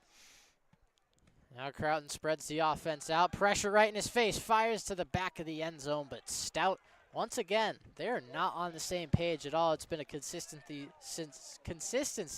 throughout the season as the field goal unit will come on, and not the end of the world. This makes it a 7-point game if Burke's able to knock this one through. He went 0 for 1 last week. Not the end of the world, but I also think if you're the Eagles right now, you're saying, hey, we take that. We're a touchdown away from tying this football game. Right, but, you know, I think this puts this into the players' hands who we trust the most right now, Raiders defense. For sure. You know what? I feel confident. You're basically saying the touchdown doesn't give them the lead. It just ties the football game unless they go for 2. Kick for Burke on the way, and it is good. So the Raiders extend their lead to 7 and lead the game 33-26 with only 7.5 minutes to go. A lot of pressure on this Eagles offense after not scoring on their last drive, but they have gotten it done in this half on 1. And for another great finish, just like we had week 1 against Palomar.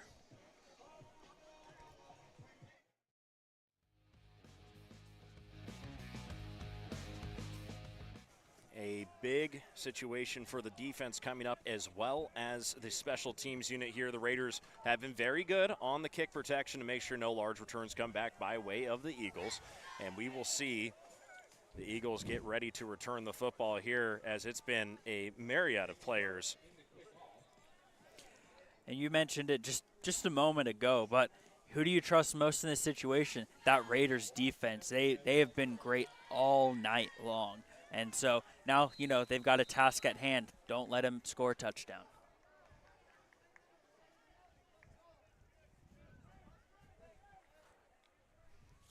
And here comes the kick. And we are underway with 7:26 left to go. Making the return is Eric Smith. Smith cutting inside, making his way up to the 20-yard line. He's going to have a decent return here, but what a good job by the special teams unit of the Raiders just to make sure that that doesn't get out of control quickly. So here comes the offense for Lara and the Eagles now with a, I'm not going to say do or die type situation, but time is quickly running out. They do have all 3 timeouts. I could have sworn they have 2. They did call that timeout in the third quarter, but Yeah, it's saying Moorpark has 1 now. I thought the first one was San Jacinto. The PA announcer did announce the first one was charged towards Moorpark. the referee pointed towards the San Jacinto end zone. I don't know anymore. It was in the third quarter. That was a long time ago. Lara in the gun. He has his running back beside him, sends him out into motion, and takes the low snap, and it's on the ground, and maybe a possibility for a sack here, and the Raiders will get it on the ill snap from the Eagles' offensive line. And I believe that was the center just throwing it almost into the ground. A lot of those snaps have been very low today, and Lara, to his effort, has actually done a good job handling them. Yeah, now task, you got second and long. It's going to be a tough task here for Lara and this Eagles offense. Low snap again. Lara handles it. Pump fakes, looking to throw here over the middle. He does find his receiver, who is immediately blown up and tackled. That was number 17, Grant Jevons, on the reception. That's only going to bring it back up to the 15-yard line, and there wasn't really much gain on there, was there? No, not really. Now, yeah, third and very long here for this Eagles offense, and we haven't seen them really have a huge deep attack yet, but they're going to have to go into their bag of tricks here. Does this open up Lara's running game? You know, possibly, but he's got a long way to go. Here comes the pressure from the Raiders. He's under pressure, throws right into the middle of the offensive line ball that was kind of lined up just past the line of scrimmage, and that's incomplete. Fourth down coming over here. And what we were talking about a second ago, the Raiders defense doing exactly what they needed to do in this situation. I'm a little surprised by the screen call. They've run that a handful of times, probably 2 or 3 times in this game, and every single time it's fallen incomplete and almost been intercepted a couple of times. Morales almost had one. And every time there's a defensive lineman with pressure on the quarterback on the screen, as usually, but Peyton Casillas disrupting that one there. Yeah, it doesn't seem like it's been moving the football, and you're going to the same well over and over again, and it hasn't been successful. Oh, another potentially blocked one. Cronquist calling for the fair catch, and he's going to catch it on the San Jacinto side of the field around the 47-yard line. The Raiders with really good field position starting this drive. Yeah, this is a great spot to be if you're the Raiders right now. You know, a field goal makes it a 2-score game, and that puts you in excellent position to win this game tonight. Still got 6 minutes. You still got a job to do, but Raiders in a great spot. Well, Croton out onto the field. 6:08 left to go on the clock. 33-26 is the scoreline. A lot of field in front of him, and we have the Eagles defense kind of moving into position late once again. We'll see if that has anything to go here on the offensive drive for the Raiders. And Croton is going to be wrapped up and sacked on the first play of this drive, and he's dropped around the 50-yard line. That's going to be a substantial loss all the way up to what looks to be the 48 of the Raiders. Jahi Osuna there on the sack. I believe that is the first sack from a defensive lineman for the Eagles this season. Well, it certainly could not have come at a better time, as clock is now becoming an issue for the Eagles, as we will see the second play of this drive. Pistol formation for Croton at this time. He has Davis lined up directly behind him. 2 receivers to his right, 1 to his left, and 1 in the slot, in the deep slot position as he shifts over the tight end.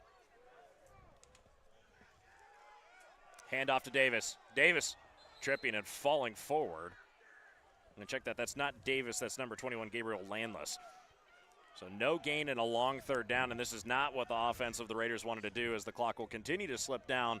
We are just under 5 minutes here at Griffin Stadium left in this game. And at this point for Moorpark, the time, there's no wanting to go slow, I feel like, because you got to understand your defense has done so much that there's a chance they break once again. And if that happens, you want as much time for yourselves to respond. Croton passing here on third down. He's firing over towards his receiver, and there was contact before the pass, and no pass interference call. Tyler Enderle had the defensive back basically draped all over him, and that was I'm trying to find the number. I think it was number 25. You can even see the grab of the pants and towel of Enderly as he's making his break. The ball's in the air. Watch Marcus Brooks all over him on this pass. I mean, we've seen. And there's the contact well before the ball was in his hands. I would be livid if I was Coach Stewart right now. We've seen less called tonight, man. And there's a flag thrown onto the field at the 20. I think this is going to be on the Mount San Jacinto sideline potentially, as the referees were pointing in that direction.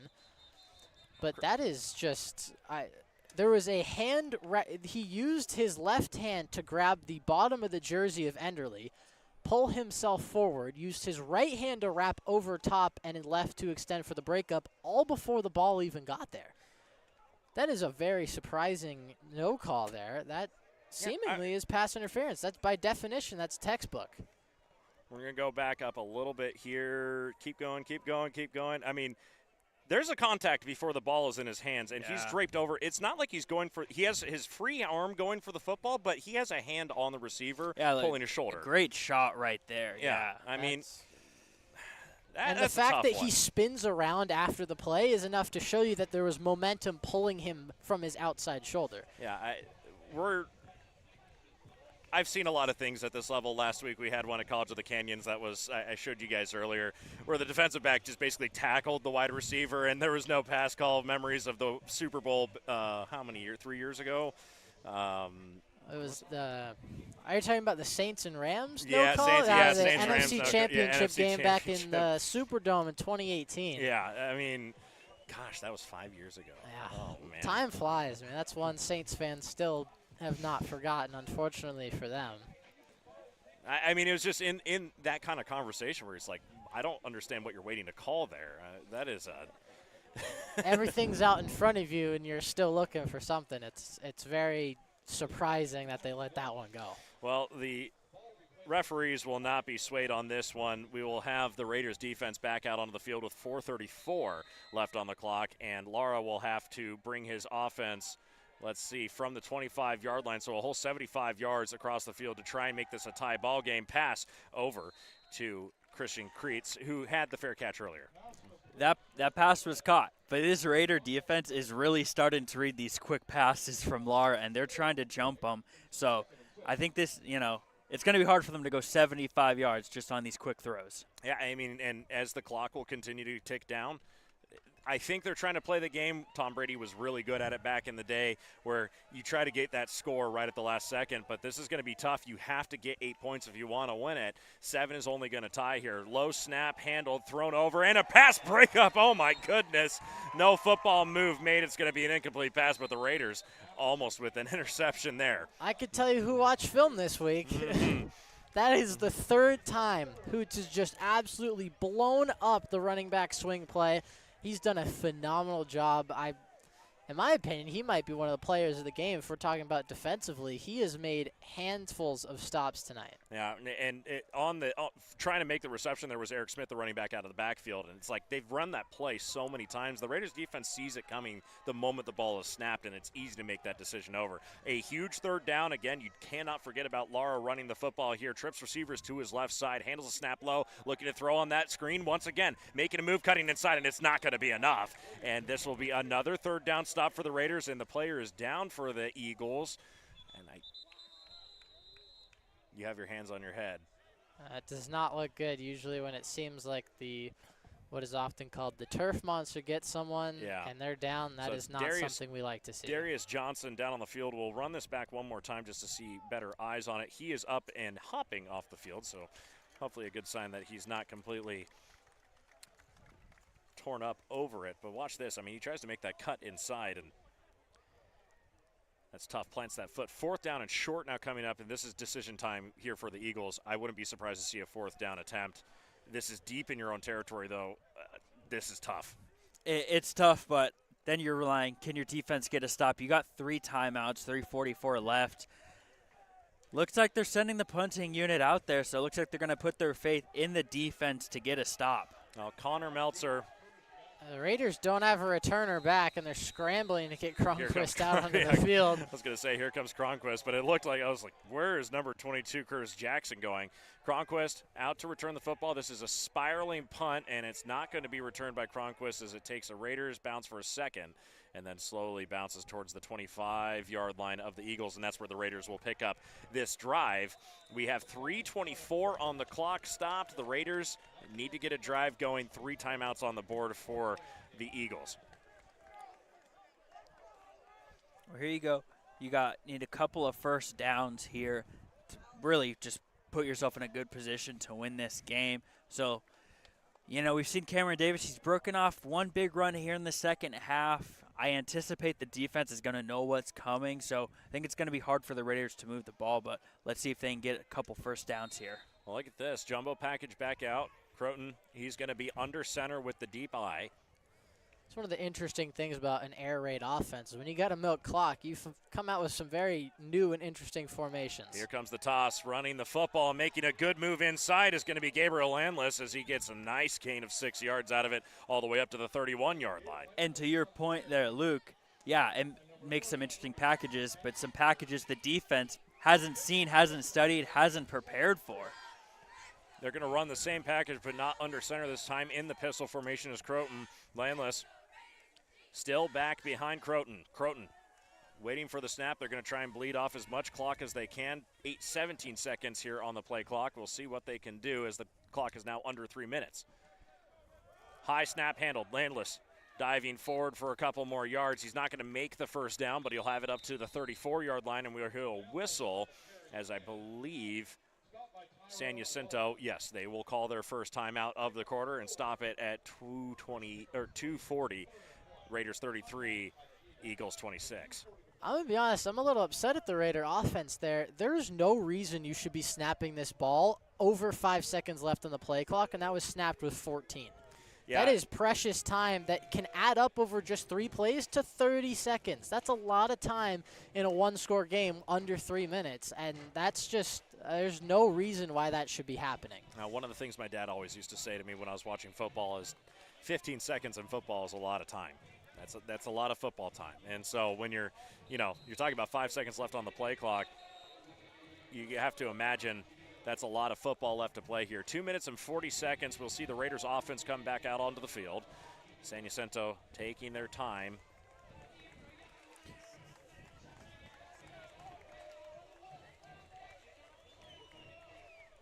This is a big third down for the Raiders. This is a must pick up, and questionably 4-down territory if you think you can ice it. Well, here we go. We have the jumbo package. Croton under center here. We'll see if he tries to slip it forward. He hands it off, and that was a quick snap, and we have flags out on the field. In the backfield, I want to know who was calling this as we see guys diving for the football. I think it came out after the whistle. Interesting when the back line judges are throwing flags on those run plays. They don't have the best sort of angle. They're the farthest away from the football, especially the offensive side. And I see 2 flags out on the field, so both and lines there's why. Yeah. Okay. Would you like to explain that penalty An for illegal us? substitution on the defense. So the offense is set to a certain extent, and you either have, let's say, when they break, you have 12 men out there, and sometimes they call illegal substitution when you just run off last second or while the snaps. It's kind of getting caught in a 12-man on the field situation. Either way, that's a crucial coaching penalty or player mistake really late in this game that gives Moorpark a free first down, and there's a lot of time that they can take off the clock now. The chains haven't moved totally yet. Now they are set. The line to gain will be the 49-yard line of the Raiders. 2:15 on the clock to go, and that was a really, really well-done job for the Raiders to get that time ticked off as Croton's going to take the football all the way up to what will be the 44-yard line and a gain of 5 yards. They had the first down in the last play beforehand, before the penalty, so they'll elect to take the penalty, get a couple extra yards out of it, and this is well played by the Raiders as we'll see another timeout by the Eagles as they have one now remaining. No 2-minute warning here, so this is a good situation if you're the Raiders' office. Continue to move that football. Yeah, and that was a great play there by Croton. He makes a great play using his legs to get you, 2nd and 5, where you can run another run play and get yourself into 3rd and short like they had earlier.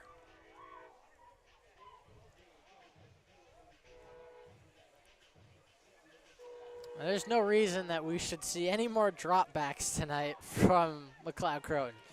This should be on the ground at Davis next 2 plays. And if you have to, punt it. Yeah.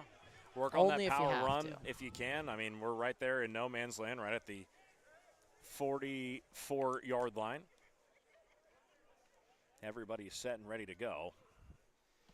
The Eagles defense has been very good in this third quarter of containing these run plays, but you have that feeling that something could break out very soon if the Raiders play their cards right. This is a lot of formations like we were talking about earlier where they haven't seen all the packages the Raiders have thrown out in this situation, and this is that long offense that you have to be wary of because sometimes this is what can ice a game.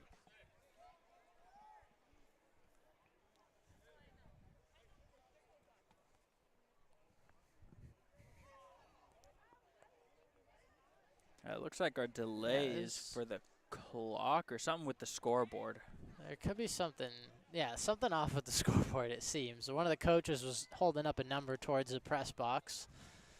But I believe the time is right with 2:01. That was where it stopped. Now they're back to 2:06. So they needed to add 5 seconds onto the clock. Must have run a little too late after the timeout. So 2nd and 5 coming up from the 44-yard line. Line again will be the 49. 2:06 on the clock, and a very important second timeout has now been taken away from the Eagles as they are doing everything they can to give their offense any time to play the football if they do get it back.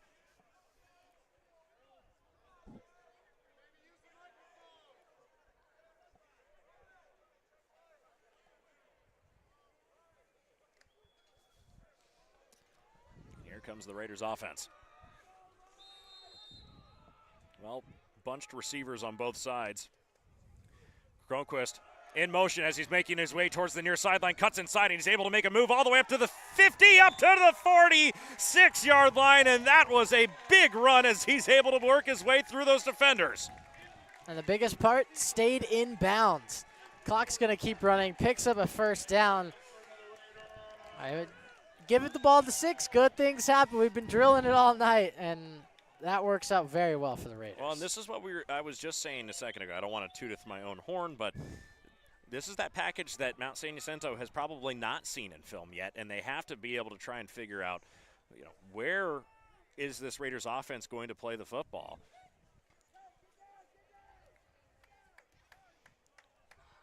And I think this might be enough time for the Raiders to actually take a kneel and take it off. We'll see, as the final timeout is called by the Eagles. 2nd down, so they did take the kneel. If my math is correct, you get 40 seconds at every play. So at the end of the 2nd down, this would dwindle the clock down to 43 seconds? Yeah, 43 seconds. As long as Croton takes about a step or two back and he needs to average 1.5 seconds per play on these kneel downs, and then the game will be over. Virtually all he has to do is run backwards a little bit, sacrifice his stats just a touch, and that's put a this terrible game away. reason to lose stats. the victory at the end of the game. Hey, some quarterbacks hate it. Some I guarantee you, some wish, maybe put the backup in, especially if you're floating around like that 100-yard rushing. Not saying he is, but guys out there in the NFL, maybe like Lamar Jackson, he's got 150, don't want to have 149. You like the 150. It's fun to have. Sounds better. It sounds better. It sounds better. So you might throw the backup in, but I'm sure he's relishing in the moment, being able to kneel the ball down, knowing that he just secured a victory for his team. And, I mean, who else but Cronquist to actually make that happen here? That was a huge run up to the 46-yard line of the Eagles. So victory formation for now.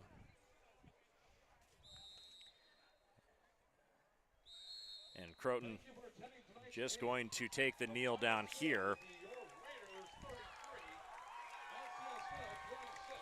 as a little bit of the play clock was they didn't reset it totally perfect. I don't know if that's going to be enough time or if the referees even caught on for what was going on, but my goodness, I'm going to say a couple thank yous really quick here.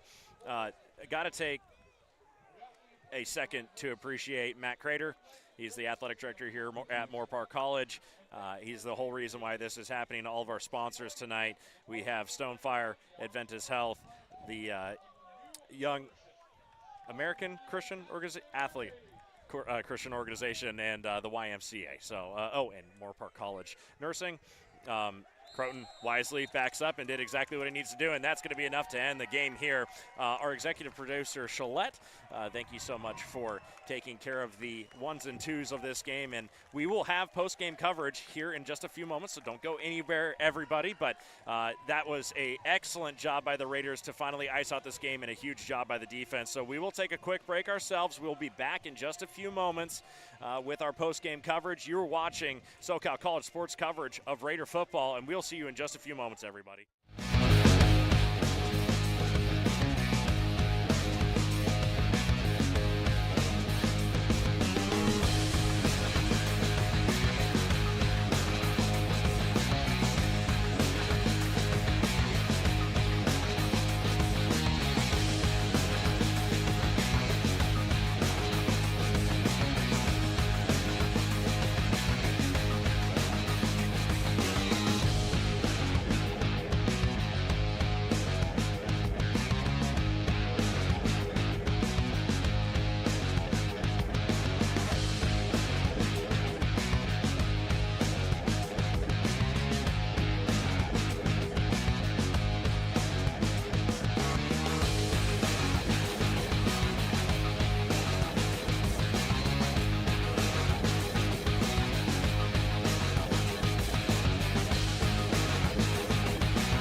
Well, everybody, that is the end of the football game. The Raiders able to hold on all the way to the end. Guys, what a football game. The Raiders defense making themselves shine in that second half. It was imperative that they did so, and they did just that. I got to say, everybody who put in their effort, it seemed like they were playing 110% on every single play, specifically that defensive line. They made those adjustments. They were able to hold the quarterback of the Eagles to not being able to run there in that fourth quarter. Guys, break it down for me. I'm going to start things off with the special teams, actually. Something that does not get enough love. 2 blocked field goals, punt return touchdown, punt safety over the head of the San Jacinto punter. That's an excellent job. I mean, 10 of those points in the second half were all because of special teams, and they really helped the Raiders out in a huge way tonight. Yeah, special teams is one of those things. I was having that conversation. We talked about it on air earlier. There has never really been a good 3C2A team that has not executed well on special teams. And if the Raiders can continue to do that over the course of these seasons, it's going to behoove them.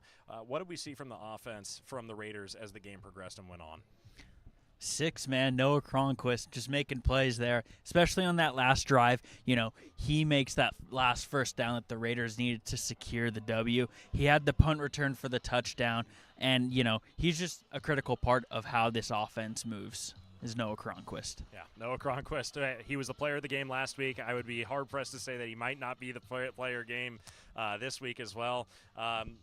Croton did a very good job of moving that football around and making good football decisions. Still some small things that they need to work on as the season will continue, but we're only in week 3, guys. It's not that big of a deal. Now, Luke, I know you've been talking about this defense a little bit as well. What did the defense bring to the table in this game that allowed the Raiders to be so successful? They brought a lot of speed, intensity, and aggressiveness. The biggest thing I think we mentioned a couple times throughout the game was open field tackling was absolutely phenomenal from the Raiders. It really allowed them to not get stuck in situations where a 2-yard pass ends up for 15 yards, and it allowed the defense to tune up the pass rush on those third downs. Casillas and Hoots made a heck of a lot of plays on those bubble screens. Just a great job overall. They were physical, they were fast, and they knew their job, and they did it well. Yeah, so the Raiders coming away with their second win of the season, improving the record to 2-1. We're not yet in conference, but this is a really good step forward for the Raiders. They're on a 2-winning streak. They have a big game coming up next week. They're traveling to El Camino to play against the El Camino Warriors. El Camino, historically, a very, very good team. That's going to do it for our post-game coverage, everybody. I'm Emery Johnson, alongside Luke Lamont and Josh Nowakowski. I was going to say Nowakowski. Gosh. And the broadcaster monster just got me. Ladies and gentlemen, we hope you have a good night, and we hope you enjoyed our coverage of Moorpark Raider football from Griffin Stadium. I'm Emery Johnson. Everybody, have a good night.